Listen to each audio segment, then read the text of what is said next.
Hello, good morning everyone. നമ്മൾ ഇന്ന് പഠിക്കാൻ പോകുന്ന മൊഡ്യൂൾ ടീച്ചിങ് ആപ്റ്റിറ്റ്യൂഡാണ്. നിങ്ങൾക്ക് അറിയുന്ന പോലെ തന്നെ നമ്മൾ ഫ്യൂച്ചറിലെ ടീച്ചേഴ്സ് ആണ് അല്ലേ?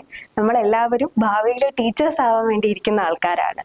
അപ്പോൾ ടീച്ചിങ് ആപ്റ്റിറ്റ്യൂഡ് മൊഡ്യൂളിലേക്ക് വരുന്ന സമയത്ത് നമ്മളെ ഒന്ന് അവെയർ ആക്കുക. നിങ്ങൾ എങ്ങനെ ഒരു ടീച്ചറായിരിക്കണം, നമ്മുടെ മുമ്പിൽ ഇരിക്കുന്ന കുട്ടികളെ നമ്മൾ എങ്ങനെ കാണണം, അങ്ങനെ പല രീതിയിൽ നമ്മളെ അവെയർ ആക്കുന്ന ഒരു മൊഡ്യൂൾ കൂടിയാണ് ടീച്ചിങ് ആപ്റ്റിറ്റ്യൂഡ്.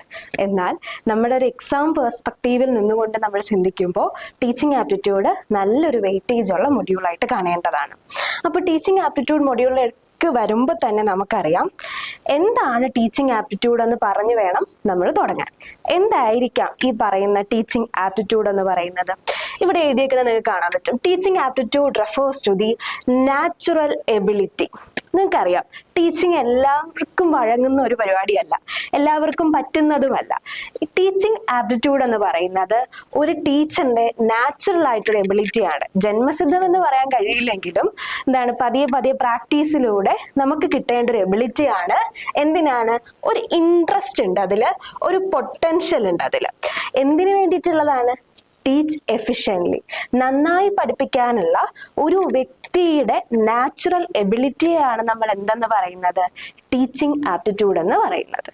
ഈ ടീച്ചിങ് ആപ്റ്റിറ്റ്യൂഡിൽ എന്തൊക്കെയുണ്ട്? ഒന്നാമതായിട്ട് നമ്മൾ മനസ്സിലാക്കേണ്ടത് അണ്ടർസ്റ്റാൻഡിങ് ലേണേഴ്സ് നീഡ്. ലേണർ നമ്മുടെ മുമ്പിൽ ഇരിക്കുന്ന കുട്ടികളെ മനസ്സിലാക്കി പഠിപ്പിക്കുക അല്ലേ? ഇപ്പൊ എൻ്റെ മുമ്പിലിരിക്കുന്ന നിങ്ങളെന്ന് പറയുന്നത് HSSTയുടെ എക്സാം നന്നായി എഴുതാൻ വേണ്ടി പ്രിപ്പയർ ചെയ്യുന്ന ആൾക്കാരാണ്. അപ്പോൾ നമ്മുടെ മുമ്പിലിരിക്കുന്ന ആൾക്കാരുടെ, നമ്മുടെ മുമ്പിലിരിക്കുന്ന കുട്ടികളുടെ നീഡ്സ് അനുസരിച്ച് മാത്രം പഠിപ്പിക്കുക. ഓക്കെ, അടുത്ത പോയിന്റ് എന്താണ്? Communicating concept clearly. ഞാൻ പറയുന്ന കാര്യം നിങ്ങൾക്ക് ഒട്ടും മനസ്സിലാവുന്നില്ല, ഞാൻ ഭയങ്കര ഇംഗ്ലീഷൊക്കെ ഉപയോഗിച്ച് ഭയങ്കര ജാഗൺസ് ഒക്കെ ഉപയോഗിച്ച് നിങ്ങളോട് ഞാൻ സംസാരിക്കുകയാണ്, അത് നിങ്ങളിലേക്ക് ഒട്ടും തന്നെ എത്തില്ല. അപ്പൊ പറയാൻ ഉദ്ദേശിക്കുന്ന കാര്യം വ്യക്തമായി കുട്ടികളിലേക്ക് എത്തിക്കാൻ ആർക്ക് കഴിയണം? ടീച്ചേഴ്സിന് കഴിയണം. മൂന്നാമത്തെ പോയിന്റ് എന്താണ്? വെറുതെ വന്ന് നമ്മൾ എന്തെങ്കിലുമൊക്കെ പറഞ്ഞിട്ട് പോയാൽ പോരാ, മുമ്പിലിരിക്കുന്ന കുട്ടികളെ മോട്ടിവേറ്റ് ചെയ്യാനായിട്ട് നമുക്ക് പറ്റണം. ഇപ്പൊ ഞാൻ നിങ്ങളോട് പറയാണ്, ടീച്ചിങ് ആപ്റ്റിറ്റ്യൂഡ് വളരെ ഈസി ആയിട്ടൊരു മൊഡ്യൂളാണ്. നമ്മൾ നന്നായി വർക്ക് ചെയ്താൽ, അതായത് നന്നായി മനസ്സിലാക്കി കഴിഞ്ഞാൽ പെട്ടെന്ന് സ്കോർ ചെയ്യാൻ പറ്റുന്ന ഒരു മൊഡ്യൂളാണ്. ഇപ്പൊ നിങ്ങൾക്കൊരു മോട്ടിവേഷൻ വരുന്നില്ലേ? ഒരു ടീച്ചർ എന്ത് ചെയ്യണം? കുട്ടികളെ മോട്ടിവേറ്റ് ചെയ്യിപ്പിക്കുകയും അവർക്ക് വേണ്ട ഗൈഡൻസ് കൊടുക്കുകയും വേണം. അടുത്ത പോയിന്റ് എന്താണ് പറയുന്നത്? ഒരു പോസിറ്റീവ് ആയിട്ടുള്ള ലേണിംഗ് എൻവയോൺമെന്റ് ഒരു ടീച്ചർ എപ്പോഴും എന്ത് ചെയ്യണം? ക്രിയേറ്റ് ചെയ്യണം. അതെങ്ങനത്തെയാണ്? പോസിറ്റീവ് ആയിരിക്കണം കേട്ടോ. അതായത് നമ്മൾ ആരും ചാക്കോമാഷാവാൻ പോകരുതെന്നാണ് സിമ്പിൾ ആയിട്ട് പറഞ്ഞു കഴിഞ്ഞാൽ. കുട്ടികൾ ഇങ്ങനെ എയറൊക്കെ പിടിച്ച് ഇപ്പൊ അടി കിട്ടും, അല്ലെങ്കിൽ ഇപ്പൊ ക്വസ്റ്റ്യൻ ചോദിക്കും, അങ്ങനെ ടെൻഷനായിട്ട് ഇരുന്ന് കഴിഞ്ഞാൽ ഒന്നും തന്നെ നമുക്ക് മനസ്സിലാവില്ല. അപ്പൊ അതുകൊണ്ട് തന്നെ പോസിറ്റീവ് ആയിട്ടുള്ളൊരു ലേണിംഗ് എൻവയോൺമെന്റ് ടീച്ചേഴ്സിന് എന്ത് ചെയ്യാൻ പറ്റണം? ക്രിയേറ്റ് ചെയ്യാനായി പറ്റണം. ആൻഡ് ഫൈനലി, എന്താണ് ഇപ്പോൾ ടീച്ചിങ് ആപ്റ്റിറ്റ്യൂഡ് എന്ന് പറയുന്നത്? അവിടെ ഒരു നോളജ് ഉണ്ട്, അവിടെ ഒരു സ്കില്ലുണ്ട്, അവിടെ ഒരു ആറ്റിറ്റ്യൂഡ് ഉണ്ട്. എന്തിനുള്ള ആറ്റിറ്റ്യൂഡാണ്? ടീച്ച് ചെയ്യാനൊരു ആപ്റ്റിറ്റ്യൂഡ് ഉണ്ട്. ഇപ്പൊ സിമ്പിളായിട്ട് പറഞ്ഞാൽ ടീച്ചിങ് ആപ്റ്റിറ്റ്യൂഡ് ഒന്നുമില്ല, എന്താണ്? ടീച്ച് ചെയ്യാനുള്ള ഒരാളുടെ എബിലിറ്റിയാണ് നമ്മൾ ടീച്ചിങ് ആപ്റ്റിറ്റ്യൂഡ് എന്ന് പറയുന്നത്. ഓക്കെ, നമ്മൾ അടുത്തതായിട്ട് നോക്കാൻ പോകുന്നത് എന്തൊക്കെയാണ് ടീച്ചിങ്ങിന്റെ കുറച്ച് സ്വഭാവ ഗുണങ്ങൾ എന്നാ നോക്കാൻ പോകുന്നത്. Nature of teaching. നിങ്ങൾക്കറിയാം, ഒരാളുടെ മുമ്പിൽ, അല്ലെങ്കിൽ നമ്മളൊരു ബെഞ്ച് ഓഫ് കുട്ടികളുടെ മുമ്പിൽ ഇരുന്നിട്ട് ഒരു കണ്ടന്റ് പറഞ്ഞു കൊടുക്കുന്ന സമയത്ത് കുട്ടികളെ ശ്രദ്ധിക്കണം, നമ്മൾ പറയുന്ന കാര്യങ്ങൾ കറക്റ്റ് ആണോ നമ്മൾ അറിയണം അല്ലേ? അപ്പോൾ അങ്ങനെ ഒരു പ്രോസസ്സാണ് ടീച്ചിങ് എന്ന് പറയുന്നത്. ഈ ടീച്ചിങ്ങിന്റെ ആദ്യത്തെ പോയിന്റ് നോക്കൂ, നേച്ചർ ഓഫ് ടീച്ചിങ്ങിന്റെ. എന്താണ് ആദ്യത്തെ പോയിന്റ് എന്ന് പറയുന്നത്? Teaching is A social and human process. വളരെ സിമ്പിൾ അല്ലേ?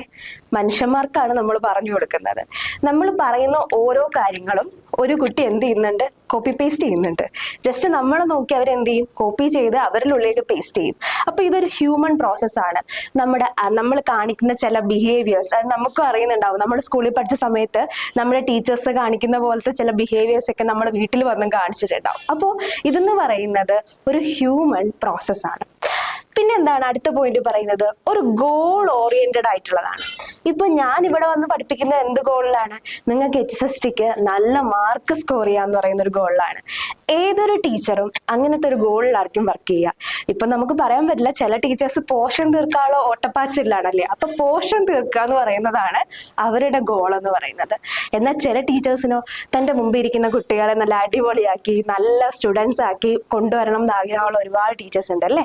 അപ്പോൾ ഒരു ഗോൾ ഓറിയന്റഡ് ആയിട്ടുള്ള ഒരു പരിപാടിയാണ് ഈ ടീച്ചിങ് എന്ന് പറയുന്നത്. ഇതെന്താണ്? ഒരു പ്ലാൻഡ് ആയിട്ടുള്ള ഒരു ആക്ടിവിറ്റിയാണ്. എന്താ പ്ലാൻഡ് ആക്ടിവിറ്റി കൊണ്ട് ഉദ്ദേശിക്കുന്നത്? ടീച്ചറിന് ഒരു പ്ലാനിങ് വേണം. നമുക്കറിയാം ലെസൺ പ്ലാനിങ് ഒക്കെ ഉണ്ടല്ലേ, അതായത് കറക്റ്റായിട്ട് എന്തൊക്കെയാണ് നമ്മൾ പഠിപ്പിക്കാൻ ഉദ്ദേശിക്കുന്നത്, അവിടെ നമ്മൾ എന്തൊക്കെ ആക്ടിവിറ്റീസ് കൊടുക്കാൻ ഉദ്ദേശിക്കുന്നു, അങ്ങനെ ഒരു പ്ലാൻഡ് ആയിട്ടൊരു ആക്ടിവിറ്റിയാണ് എന്തെന്ന് പറയുന്നത്? ടീച്ചിങ് എന്ന് പറയുന്നത്. ആൻഡ് അടുത്ത പോയിന്റ് വളരെ ഇമ്പോർട്ടൻ്റ് ആണ്. It's A interactive process. എന്താണ് ഈ ഇൻട്രാക്റ്റീവ് പ്രോസസ്സ് കൊണ്ട് ഉദ്ദേശിക്കുന്നത്? ടീച്ചർ മാത്രം നിന്ന് ഭയങ്കരമായിട്ട് ഘോരഘോരം പ്രസംഗിച്ചു കഴിഞ്ഞാൽ ടീച്ചിങ് എന്ത് ചെയ്യില്ല, കംപ്ലീറ്റ് ആവില്ല. ഇതൊരു ഇൻട്രാക്ഷൻ ആണ്. നമ്മളൊരു കാര്യം പറഞ്ഞു കൊടുക്കുന്നു, കുട്ടികൾ തിരിച്ച് കേൾക്കുന്നു, അവർ നമ്മളോട് തിരിച്ചു പറയുന്നു, ഡൗട്ട്സ് ചോദിക്കുന്നു. It's A interactive process. നമ്മൾ പറയുന്ന കാര്യങ്ങൾ കുഞ്ഞുങ്ങൾക്ക് മനസ്സിലാവണം, ഒപ്പം അവർ തിരിച്ച് റെസ്പോണ്ട് ചെയ്യുകയും വേണം. അപ്പോൾ ഇതൊരു ഇൻട്രാക്റ്റീവ് പ്രോസസ്സാണ്. അടുത്ത പോയിന്റ് എന്താ നോക്കൂ, വളരെ നല്ലൊരു പോയിന്റ് ആണ്. It's A continuous process. ഒരു ടീച്ചർ എപ്പോഴും പഠിച്ചുകൊണ്ടിരിക്കണമെന്നാണ്, അപ്ഡേറ്റ് ആയിക്കൊണ്ടേയിരിക്കണം. ഇനി ഇപ്പോൾ ഇരിക്കുന്ന നമ്മുടെ ജനറേഷനാണ് ജെൻസി കിഡ്സ് അല്ലേ. ജെൻസികളെ ഹാൻഡിൽ ചെയ്യാൻ ഒരു ടീച്ചർ എപ്പോഴും കണ്ടിന്യൂസ് ആയിട്ട് ലേൺ ചെയ്തുകൊണ്ട് തന്നെ ഇരിക്കണം. അവരെങ്ങനെയാണ് ക്ലാസ്സിലിരിക്കുക, അവർക്കുള്ള കുറച്ച് ടെർമിനോളജീസ് ഒക്കെ ഉണ്ടല്ലേ. ആസ് എ ടീച്ചർ നമ്മൾ ഇതൊക്കെ എന്ത് ചെയ്തിരിക്കണം, അറിഞ്ഞിരിക്കണം. ഇപ്പൊ ടീച്ചിങ് എന്ന് പറയുന്നത് ones A teacher always A teacher എന്നാണ്. നമുക്ക് പറഞ്ഞു കൊടുക്കാനും അത് കേൾക്കാൻ ആളുള്ളപ്പോൾ നമുക്കത് എത്ര ഇൻട്രസ്റ്റിംഗ് ആയിട്ട് പറഞ്ഞു കൊടുക്കാൻ പറ്റുമോ അത്രയും നന്നായി പറഞ്ഞെടുക്കാൻ ഒരു കപ്പാസിറ്റി നമുക്ക് ഉണ്ടാവും. അതുകൊണ്ട് തന്നെ teaching is A continuous process. അടുത്ത എന്താ പറയുന്നത്? Teaching is both art and A science.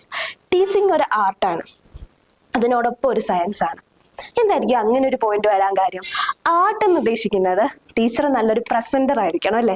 Teacher പറയുന്നത് നല്ല സൗണ്ട് മോഡുലേഷൻസ് ഒക്കെ വെച്ച്, എന്നാൽ ശാസ്ത്രീയമായ രീതിയിൽ കുട്ടികൾക്ക് പറഞ്ഞു കൊടുക്കണം. എന്താ ശാസ്ത്രീയമായതെന്ന് ഉദ്ദേശിക്കുന്നത്? നമ്മുടെ മുമ്പിലിരിക്കുന്ന കുട്ടികളുടെ പ്രായം മനസ്സിലാക്കി അവർക്ക് എങ്ങനെ പറഞ്ഞു കൊടുത്താലാണ് അവർക്ക് മനസ്സിലാവുക എന്നൊക്കെ മനസ്സിലാക്കി പറഞ്ഞു കൊടുക്കുന്നതാണ് സയൻസ് ഓഫ് ടീച്ചിങ് എന്ന് പറയുന്നത്. അപ്പോൾ ടീച്ചിങ് എന്ന് പറയുന്നത് ഒരു ആർട്ടുമാണ്, ഒരു സയൻസുമാണ്. അടുത്ത പോയിന്റ് എന്താണ്? ടീച്ചിങ് എയിംസ് അറ്റ് ലേണിംഗ് അല്ലേ. ഒരു ലേണിംഗ് അവിടെ ഉണ്ട്. ഇപ്പൊ നമ്മൾ പറഞ്ഞു കൊടുക്കുന്ന പോർഷൻ നമ്മുടെ മുമ്പിലിരിക്കുന്ന കുട്ടികൾക്ക് എന്ത് ചെയ്യണം, നന്നായി മനസ്സിലാവണം. ഇപ്പൊ നിങ്ങൾ പറഞ്ഞു കൊടുക്കുന്നത് മലയാളത്തിലെ അക്ഷരങ്ങളാണെങ്കിൽ കൂടി ഒരു ലേണിംഗ് അവിടെ നടക്കുന്നുണ്ട്. പല രീതിയിലുള്ള ലേണിംഗ് ആണ് നടക്കുന്നത്.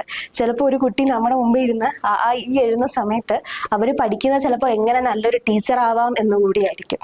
അപ്പോൾ ഒരു ലേണിംഗ് പ്രോസസ്സാണ് എന്തെന്ന് പറയുന്നത്, ടീച്ചിങ് എന്ന് പറയുന്നത്. ഓക്കെ, അപ്പൊ ലേണിങ്ങിൽ എപ്പോഴും എന്താണ്, ഒരു സംഭവം മാത്രമല്ല, അല്ലെങ്കിൽ നമ്മൾ പറഞ്ഞു കൊടുക്കുന്ന കാര്യങ്ങൾ മാത്രമല്ല ഉണ്ടാവുക, അവിടെ വേറെ എന്തുകൂടി ഉണ്ട്, കുട്ടികൾ ചുറ്റുപാടും ഉള്ളത് കൂടി പഠിക്കുന്നുണ്ടെന്ന് ഓർക്കുക.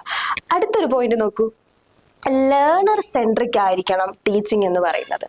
എന്താ ലേണർ സെൻട്രിക് എന്ന് ഉദ്ദേശിക്കുന്നത്? അതായത് ടീച്ചർ ഓടിപ്പാഞ്ഞു വരുന്നു, ടീച്ചറിന് ഇഷ്ടമുള്ള ടോപ്പിക് എടുക്കുന്നു, ഓടുന്നു. ഇതല്ല ടീച്ചിങ്. നമ്മുടെ മുമ്പിൽ ഇരിക്കുന്ന കുട്ടികളുടെ ആവശ്യം അനുസരിച്ച്, അവരുടെ ഒരു കോൺസെപ്റ്റ് അനുസരിച്ച്, അല്ലെങ്കിൽ അവരുടെ ഒരു രീതി നമുക്ക് അറിയുന്നുണ്ടാവും. ആ രീതി മനസ്സിലാക്കി അവർക്ക് വേണ്ട കാര്യങ്ങൾ പറഞ്ഞു കൊടുക്കുമ്പോഴാണ് ഒരു ടീച്ചിങ് സക്സസ്ഫുൾ ആവുള്ളൂ. അപ്പൊ എപ്പോഴും ലേണർ സെൻട്രിക് ആയിരിക്കണം എന്ത്, നമ്മുടെ ടീച്ചിങ് എന്ന് പറയുന്നത്. അടുത്തൊരു പോയിന്റ് ആണ് ടീച്ചിങ് മോഡിഫൈസ് ബിഹേവിയർ. നമ്മൾ പറഞ്ഞുകൊണ്ടിരുന്ന കാര്യങ്ങളുടെ എല്ലാം ഇതിവൃത്തം ഇത് തന്നെയാണ് അല്ലേ. നമ്മുടെ മുമ്പിലിരിക്കുന്ന കുട്ടികളുടെ ബിഹേവിയറിനെ നമ്മൾ എന്ത് ചെയ്യുന്നുണ്ട്, നന്നായി മോഡിഫൈ ചെയ്യുന്നുണ്ട്. നമുക്കും കുറെ ടീച്ചേഴ്സ്, ചിലപ്പോൾ മോശം അനുഭവങ്ങൾ കിട്ടിയിട്ടുള്ള ടീച്ചേഴ്സ് ഉണ്ടാവും അല്ലേ. നമ്മളെ കഴിവില്ലാത്ത ആൾക്കാരെന്നൊക്കെ പറഞ്ഞ ഒരുപാട് ടീച്ചേഴ്സ് നമുക്ക് ഉണ്ടാവും. അപ്പൊ അതെന്താ, നമ്മുടെ ഒരു ബിഹേവിയർ ആണ് സത്യം പറഞ്ഞാൽ അവിടെ മോഡിഫൈ ചെയ്തുകൊണ്ടിരിക്കുന്നത്. ചില കുട്ടികൾ ചിലപ്പോൾ അത് കേട്ടിട്ട് എന്നെ കൊണ്ടൊരു കഴിവില്ല എന്ന് വെച്ചാൽ അവർ പോകും. അതേസമയം ചില ടീച്ചേഴ്സ് എന്താ ചെയ്യുക, നിന്നെ കൊണ്ട് പറ്റും, നീ നന്നായി പഠിക്കണം കേട്ടോ, നല്ല രീതിയിൽ എത്തണം എന്നൊക്കെ പറയുമ്പോൾ കുട്ടികൾക്ക് ഒരു മോട്ടിവേഷൻ വരില്ലേ. അതിന്റെ ഫലമായി അവരുടെ ബിഹേവിയർ എന്ത് ചെയ്യും, മോഡിഫൈ ചെയ്യും. ആൻഡ് ഫൈനലി ടീച്ചിങ് എന്ന് പറയുന്നത് ഒരു കോണ്ടെക്സ്റ്റലായ ഒരു പരിപാടിയാണ്. ഒരു കോണ്ടെക്സ്റ്റിലാണ് നടക്കുന്നത്. നിങ്ങൾ തന്നെ ആലോചിച്ചു, സ്കൂളിൽ പഠിക്കുന്നതും ട്യൂഷന് പഠിക്കുന്നതും ഒന്നായിരുന്നു പണ്ട്. പക്ഷേ സ്കൂളിൽ പഠിപ്പിക്കുന്നത് കുറച്ചുകൂടെ ഒരു എൻജോയ്മെന്റ് ഉണ്ടാവും. ട്യൂഷനിലാവുമ്പോൾ ഭയങ്കര ബുദ്ധിമുട്ടാണ്. ടീച്ചേഴ്സ് ക്വസ്റ്റ്യൻ ചോദിക്കും, ചിലപ്പോൾ വഴക്ക് പറയും, പാരൻസിനെ വിളിക്കും. അപ്പോൾ ടീച്ചിങ് എന്ന് പറയുന്നത് എപ്പോഴും ഒരു കോണ്ടെക്സ്റ്റിലാണ് നടക്കുന്നത്. നല്ല ടീച്ചേഴ്സ് വന്ന് നമ്മളോട് സംസാരിച്ചു കഴിഞ്ഞാൽ നമ്മൾ കേട്ടിരിക്കും, അല്ലെങ്കിൽ ടീച്ചർ വീട്ടിലെ കാര്യങ്ങളൊക്കെ പറയാൻ നമുക്ക് ഭയങ്കര ഇൻട്രസ്റ്റിംഗ് ആണ് അല്ലേ. അപ്പൊ ടീച്ചിങ് എന്ന് പറയുന്നത് വളരെ കോണ്ടെക്സ്ച്വൽ ആയി നടക്കുന്ന ഒരു പ്രോസസ്സാണ്. ഇതാണ് ടീച്ചിങ്ങിന്റെ നേച്ചർ എന്ന് പറയുന്നത്. ഓക്കെ, നമുക്കെങ്കിൽ അടുത്ത കോൺസെപ്റ്റിലേക്ക് പോയാലോ. Objectives of teaching. ടീച്ചിങ് എന്തിനു വേണ്ടി നടത്തുന്നു? നിങ്ങൾക്ക് മനസ്സിലാകുന്നുണ്ടാവും ഇതൊരു റിപ്പിറ്റേറ്റീവ് ടോപ്പിക് ആണെന്ന്. പക്ഷെ എന്ത് ചെയ്യുക, നന്നായി ശ്രദ്ധിച്ചിരിക്കുക, നിങ്ങളുടെ ആ ലെക്ചർ നോട്ട്സ് ഒക്കെ എഴുതാൻ നോക്കുക. അപ്പൊ കുറച്ചും കൂടി അടിപൊളിയായിട്ട് നിങ്ങൾക്ക് പ്രിപ്പയർ ചെയ്യാൻ പറ്റുന്നുണ്ടാവും. അപ്പോൾ എന്താണ് ടീച്ചിങ്ങിന്റെ ഒബ്ജക്റ്റീവ്?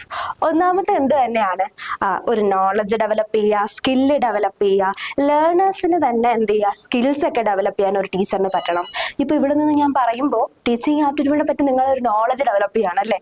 അതായത് ടീച്ചിങ് ഇങ്ങനെയാണ്, എന്താണ് എന്നൊക്കെ മനസ്സിലാക്കുകയാണ്. അപ്പോൾ teaching mainly focuses on knowledge and skill എന്നുള്ളതാണ്. ഇപ്പൊ ഡ്രൈവിംഗ് പഠിക്കാൻ പോകുമ്പോൾ ഡ്രൈവിംഗ് എന്ന് പറഞ്ഞൊരു സ്കില്ലാണ് നമ്മുടെ ഡ്രൈവിംഗ് സാർ നമുക്ക് പറഞ്ഞു തരുന്നത്. അതേപോലെ ഇപ്പൊ നിങ്ങൾ എന്തെങ്കിലുമൊക്കെ ക്ലേ വെച്ചിട്ട് എന്തെങ്കിലുമൊക്കെ ഉണ്ടാക്കാൻ പോകുന്ന, അതായത് പോട്ട്സുകളോ അല്ലെങ്കിൽ ആർട്ട് ഫോംസോ ഒക്കെ പഠിക്കാൻ പോകുന്ന ആൾക്കാർക്ക് അവിടെ ഒരു സ്കില്ലാണല്ലേ അവർ പഠിക്കുന്നത്. അപ്പോൾ ടീച്ചിങ് എന്ന് പറയുന്നത് ഒരു സ്കിൽ ആൻഡ് നോളജ് പ്രോസസ് ആണെന്ന് നമുക്ക് മനസ്സിലാക്കാം. എന്താണ്? It's consist of knowledge, skill and attitudes. Okay, അടുത്ത പോയിന്റ് എന്താണ്? To promote critical thinking and creativity. അപ്പൊ നമുക്ക് കുട്ടികൾ പറയുന്ന കാര്യങ്ങൾ, ടീച്ചർ പറയുന്ന കാര്യങ്ങൾ എന്ത് ചെയ്യും, അവർ പെട്ടെന്ന് വിശ്വസിക്കും. അതായത് ഒരു പ്രായം വരെ, ഇപ്പൊ നമ്മൾ പറയാറുണ്ട് നമുക്കൊരു പ്രായം വരെ നമ്മുടെ വീട്ടുകാർ പറയുന്നതാണ് സത്യം അല്ലെ, അതിന് നമ്മൾ വേറെ ചിന്തിക്കില്ല, നമ്മൾ അങ്ങനെ എടുക്കും. പക്ഷെ ഒരു പ്രായം കഴിയുമ്പോൾ നമ്മൾ എല്ലാവരും പറയുന്ന കാര്യങ്ങളും അങ്ങനെ അങ്ങ് എടുക്കാതെ നമ്മൾ ചിന്തിക്കും, അല്ലെ ഇത് ഇങ്ങനെയാണോ, ഈ പ്രോസസ്സ് ഇങ്ങനെ തന്നെയാണോ എന്ന് ചിന്തിക്കും. അത് തന്നെയാണ് ക്രിട്ടിക്കൽ തിങ്കിങ്. കുട്ടികൾ സ്കൂളിൽ നിന്ന് പഠിക്കേണ്ട ഒരു കപ്പാസിറ്റിയാണ് ആക്ച്വലി ഈ പറയുന്ന ക്രിട്ടിക്കൽ തിങ്കിങ് എന്ന് പറയുന്നത്. എന്താണ് ക്രിട്ടിക്കൽ തിങ്കിങ്? പറയുന്ന കാര്യങ്ങൾ അതേപോലെ അങ്ങ് എടുത്തിട്ട് പോവുമല്ല, അതിനെ ഒന്നും കൂടി ആഴത്തിൽ മനസ്സിലാക്കുക. അതായത് ഈ പറഞ്ഞ കാര്യം എന്താണ്, ഈ ഫാക്ട് ഇങ്ങനെ തന്നെയാണോ. ഇപ്പൊ ഞാൻ പറയാണ്, നമ്മുടെ ട്രിവാൻഡ്രത്ത് ഭയങ്കര ചൂടാണ്, ഞാൻ പറഞ്ഞതാണ്. അപ്പൊ നിങ്ങൾക്ക് എന്ത് ചെയ്യാൻ വേണമെങ്കിൽ ഫോൺ എടുത്തിട്ട് ചെക്ക് ചെയ്ത് നോക്കാം. അതായത് ഇന്ന് ട്രിവാൻഡ്രത്ത് മഴയാണോ ചൂടാണോ എന്താ അവസ്ഥയെന്ന് അല്ലേ, അത് തന്നെയാണ് പറയുന്നത്. അപ്പൊ ക്രിട്ടിക്കലി നമുക്ക് എന്ത് ചെയ്യാൻ പറ്റണം, തിങ്ക് ചെയ്യാൻ പറ്റണം. പറയുന്ന കാര്യങ്ങൾ അതേപോലെ എടുക്കാതെ അതൊന്നും കൂടി ഒന്ന് തിങ്ക് ചെയ്യാൻ പറ്റണം. And creativity. കുട്ടികളിൽ ഒരു ടീച്ചറിനെ ക്രിയേറ്റീവായിട്ട് തിങ്ക് ചെയ്യിപ്പിക്കാൻ പറ്റണം. എന്തായിരിക്കും, ഒരു പ്രശ്നം ഉണ്ടായി, കുട്ടികളോട് തന്നെ നമുക്ക് ചോദിക്കാം, നിങ്ങൾക്ക് എന്ത് സൊല്യൂഷൻ ഇതിന് പറയാം, അല്ലെങ്കിൽ ഇത് നമ്മൾ എങ്ങനെ സോൾവ് ചെയ്യും. അങ്ങനെ കുഞ്ഞുങ്ങളിൽ ക്രിയേറ്റിവിറ്റി വർദ്ധിപ്പിക്കാൻ ഒരു ടീച്ചറിന് പറ്റണം എന്നുള്ളതാണ് രണ്ടാമത്തെ ഒബ്ജക്റ്റീവ്. ആൻഡ് മൂന്നാമത്തെ ഒബ്ജക്റ്റീവ് എന്ന് പറയുന്നതാണ് ലേണേഴ്സിന് എന്താണ്, സെൽഫ് റിയലൈസേഷനും സോഷ്യൽ റെസ്പോൺസിബിലിറ്റിയും ഉണ്ടാക്കാൻ ഒരു ടീച്ചറിനെ കൊണ്ട് സാധിക്കണം എന്നാണ്.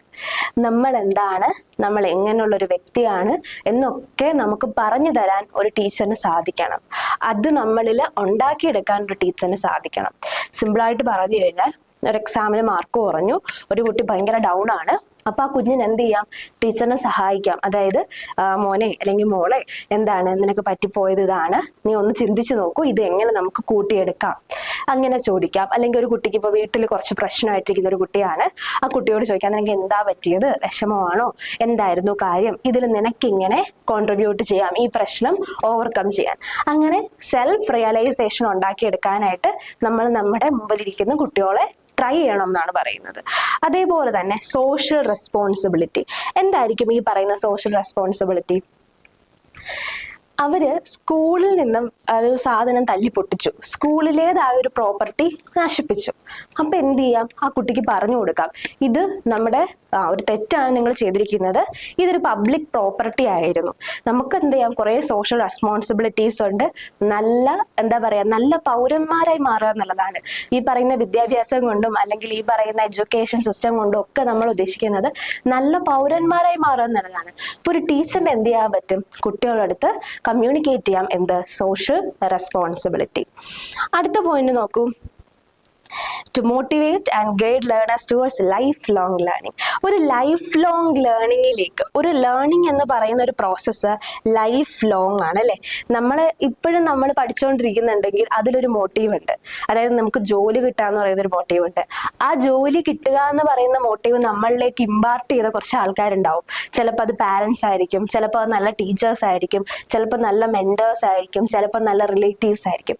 അപ്പോൾ അങ്ങനെയുള്ള ഒരു ലൈഫ് ലോങ് ലേണിങ്ങിലേക്ക് നമ്മളെ ഗൈഡ് ചെയ്യാൻ പറ്റുന്ന ആൾക്കാരായിരിക്കണം ആര്? നമ്മുടെ ടീച്ചേഴ്സ് എന്ന് പറയുന്നത്. ആൻഡ് ഫൈനലി എക്സാം ഒക്കെ എഴുതുന്നു, നമ്മൾ കുറെ എക്സാമുകൾ എഴുതുന്നു. അറ്റ് ലാസ്റ്റ് നമുക്ക് എന്താ വേണ്ടത്? റിസൾട്ട് ആണ് വേണ്ടത് അല്ലേ. അപ്പോൾ ഇവാലുവേറ്റ് ചെയ്യാനും ഒരു കുഞ്ഞിൻ്റെ ലേണിംഗ് ഔട്ട്കമ്മിനെ എഫക്റ്റീവ്ലി കമ്മ്യൂണിക്കേറ്റ് ചെയ്യുക എന്ന് പറയുന്നതും ടീച്ചിങ്ങിൻ്റെ ഒരു ഇമ്പോർട്ടൻ്റ് ആയിട്ടൊരു പോയിന്റ് ആണ്. അതായത് to evaluate and improve learning എന്നുള്ളതാണ്, ലേണിംഗ് ഔട്ട്കം എന്നുള്ളതാണ്. ഒരു ലേണിംഗ് നടക്കുന്ന സമയത്ത് ആ ലേണിംഗ് എന്ന് പറയുന്ന പ്രോസസ്സിൻ്റെ ഔട്ട്കം കറക്റ്റായിട്ട് കുട്ടികളിലേക്ക് എത്തിക്കുക. ഇപ്പൊ നല്ല മാർക്ക് എന്നുള്ളതല്ല, അവർ കാണിച്ചൊരു ബിഹേവിയർ ആയിരിക്കും, ചിലപ്പോൾ അവർ ചെയ്തൊരു സഹായകാര്യമായിരിക്കും. അതെന്ത് ചെയ്യുക? എല്ലാവരുടെയും മുമ്പിലൊക്കെ വിളിച്ച് ഒന്ന് ക്ലാപ്പൊക്കെ ചെയ്ത കുട്ടികൾക്ക് എന്ത് ഫീൽ ചെയ്യും? ഞാൻ അടിപൊളിയാണല്ലോ. അത് തന്നെയാണ്. അപ്പോൾ എന്തൊരു സാധനത്തിൻ്റെയും ഔട്ട്കം അവരിലേക്ക് എന്ത് ചെയ്യുക? കറക്റ്റായിട്ട് കമ്മ്യൂണിക്കേറ്റ് ചെയ്യുക എന്ന് പറയുന്നതാണ് ദ ഫൈനൽ പോയിന്റ്. ഓവറോൾ നമ്മളത് സമ്മറൈസ് ചെയ്യാണ്. ഒബ്ജക്റ്റീവ്സ് ഓഫ് ടീച്ചിങ് ഫോക്കസ് ചെയ്യുന്നത് ഒരു കുഞ്ഞിൻ്റെ 3 ഡൊമൈൻസിലാണെന്ന് നമുക്ക് പറയാം. ആ 3 ഡൊമൈൻസ് ഇതൊക്കെയാണ്. ഒന്നാമത്തതാണ് കൊഗ്നിറ്റീവ്, രണ്ടാമത്തതാണ് അഫക്റ്റീവ്, മൂന്നാമത്തതാണ് സൈക്കോമോട്ടോർ. ഒബ്ജക്റ്റീവ്സ് ഓഫ് ടീച്ചിങ് എന്ന് പറയുമ്പോൾ ഞാൻ ഈ പറഞ്ഞ പോയിന്റുകളിൽ നിന്ന് മാറി നിങ്ങൾ ആലോചിക്കേണ്ടത് ഈ 3 പോയിന്റ്സ് ആണ്. എന്താണ് ആ 3 പോയിന്റ്സ്? ഒരു കുട്ടിയുടെ കൊഗ്നിറ്റീവ് ആയിട്ടുള്ള വളർച്ചയ്ക്കാണ് ടീച്ചർ സഹായിക്കുന്നത്. എന്താണ് കൊഗ്നിഷൻ എന്ന് ചോദിച്ചു കഴിഞ്ഞാൽ നമ്മൾ ഹയർ ഓർഡർ തിങ്കിങ് ആണ്. അതായത് ഒന്നുമില്ല, ഡിസിഷൻ മേക്കിംഗ്, പ്രോബ്ലം സോൾവിങ്, അല്ലെങ്കിൽ ക്രിട്ടിക്കൽ തിങ്കിങ്, ക്രിയേറ്റിവിറ്റി എന്നൊക്കെ നമ്മൾ പറഞ്ഞില്ലേ. അങ്ങനെ ഒരു പടി മേളിലുള്ള ചിന്താഗതി, അതായത് അവർക്ക് നന്നായിട്ട് തിങ്ക് ചെയ്യാനും അവർക്ക് ആ കാര്യങ്ങൾ ചെയ്യാനും, അങ്ങനെ ഇന്റലക്ച്വൽ ആയിട്ടുള്ള അവരുടെ കപ്പാസിറ്റി, അതിൽ അവർ പഠിച്ച കാര്യങ്ങൾ അപ്ലൈ ചെയ്യാൻ അവർക്ക് പറ്റുന്നുണ്ടോ, അവർ ചെയ്ത കാര്യങ്ങൾ എങ്ങനെ ചെയ്തുകൊണ്ടിരിക്കുന്നു, ആ ചെയ്ത കാര്യത്തിൽ എന്തെങ്കിലും പുതുമയുണ്ടോ, അങ്ങനെ ഒരു കുഞ്ഞിന്റെ കൊഗ്നിറ്റീവ് ഡെവലപ്മെന്റ് എന്ന് പറയുന്നത് ടീച്ചിങ്ങിലെ ഒരു ഇമ്പോർട്ടൻ്റ് ആയിട്ടുള്ള ഒരു പോയിന്റ് ആണ്. ഓക്കെ, അടുത്ത പോയിന്റ് എന്താണ്? അഫക്റ്റീവ് എന്നുള്ളതാണ്. നമ്മളെല്ലാം മനുഷ്യന്മാരാണ്. മനുഷ്യന്മാർക്കെല്ലാം ഓരോ മൂല്യങ്ങളുണ്ട്. നമുക്ക് നമ്മളുടേതായിട്ടുള്ള വാല്യൂസ് ഉണ്ട്, നമ്മളുടേതായിട്ടുള്ള ബിലീഫ്സ് ഉണ്ട്, ഇല്ലേ? അത് എപ്പോഴും നമ്മൾ കേരളം അല്ലെങ്കിൽ നമ്മൾ ഇങ്ങോട്ടുള്ള ആൾക്കാർ വെസ്റ്റേൺ കൾച്ചറിലേക്ക് വരുമ്പോൾ നമ്മുടെ പ്രത്യേകത അതെപ്പോഴും നമ്മുടെ ഒപ്പമുള്ള ആൾക്കാരെയും കൂടെ കൂട്ടിയിട്ടായിരിക്കും, അല്ലെങ്കിൽ കുറച്ചും കൂടി ഇമോഷനും കൂടി ഇമോഷൻ റിലേറ്റ് ചെയ്താണ് നിൽക്കുക. അപ്പോൾ അങ്ങനെയുള്ള നല്ല നല്ല വാല്യൂസ് നമ്മുടെ ഇമോഷനെയും നമ്മുടെ ചുറ്റുപാടുമുള്ള ആൾക്കാരെയും എല്ലാവരെയും കൺസിഡർ ചെയ്തുകൊണ്ട് നല്ല നല്ല ആറ്റിറ്റ്യൂഡ്സ് ഡെവലപ്പ് ചെയ്യുക, നല്ല നല്ല വാല്യൂസ് ഡെവലപ്പ് ചെയ്യുക, നല്ല നല്ല ഫീലിങ്സ് ഡെവലപ്പ് ചെയ്യുക. Feelings, values and attitude develop ചെയ്യാൻ ഒരു ടീച്ചറിനെ കൊണ്ട് പറ്റണം. ഈ ചാക്കോ മാഷ് എന്താണ് കുട്ടികളിൽ ഇമ്പാർട്ട് ചെയ്തത്? എന്തെങ്കിലും അഫക്റ്റീവ് കമ്പോണന്റ് അവിടെ ഉണ്ടോ? ഇല്ലല്ലോ. അപ്പോൾ അതാണ് ആ വ്യത്യാസം. അപ്പോൾ കുഞ്ഞുങ്ങളുടെ കൊഗ്നിറ്റീവ് ആയിട്ടുള്ള ഡെവലപ്മെന്റിൽ ഒരു ടീച്ചറിന്റെ റോൾ ഉണ്ട്. അഫക്റ്റീവ് ആയിട്ടുള്ള അവരുടെ ഇമോഷൻ റിലേറ്റഡ് ആയിട്ട് നിൽക്കുന്ന സംഭവങ്ങളിൽ ഒരു ടീച്ചറിന്റെ റോൾ ഉണ്ട്. And finally psychomotor. പുതിയ സ്കിൽസ് പഠിക്കാൻ, അത് കോർഡിനേറ്റ് ചെയ്യാനൊക്കെ നമ്മളുടെ കുഞ്ഞുങ്ങളെ നമ്മൾ എന്ത് ചെയ്യണം? നമ്മുടെ സ്റ്റുഡൻസിനെ നമ്മൾ എന്ത് ചെയ്യണം? മോട്ടിവേറ്റ് ചെയ്യിക്കണം, അല്ലെങ്കിൽ അവരെ ഹെൽപ്പ് ചെയ്യണം എന്നുള്ളതാണ്. സ്കില്ലെന്ന് പറയുമ്പോൾ ഈ പറയുന്ന നമ്മൾ ഈ ഹെവി സ്കിൽസ് അല്ല, ഡ്രൈവിങ്, അല്ലെങ്കിൽ ഞാൻ നേരത്തെ പറഞ്ഞ ക്ലേ വെച്ചിട്ട് പോട്ട്സ് ഉണ്ടാക്കുക, അത് മാത്രമല്ല, കമ്മ്യൂണിക്കേഷൻ ഈസ് എ സ്കിൽ എന്നുള്ളതാണ് അല്ലേ.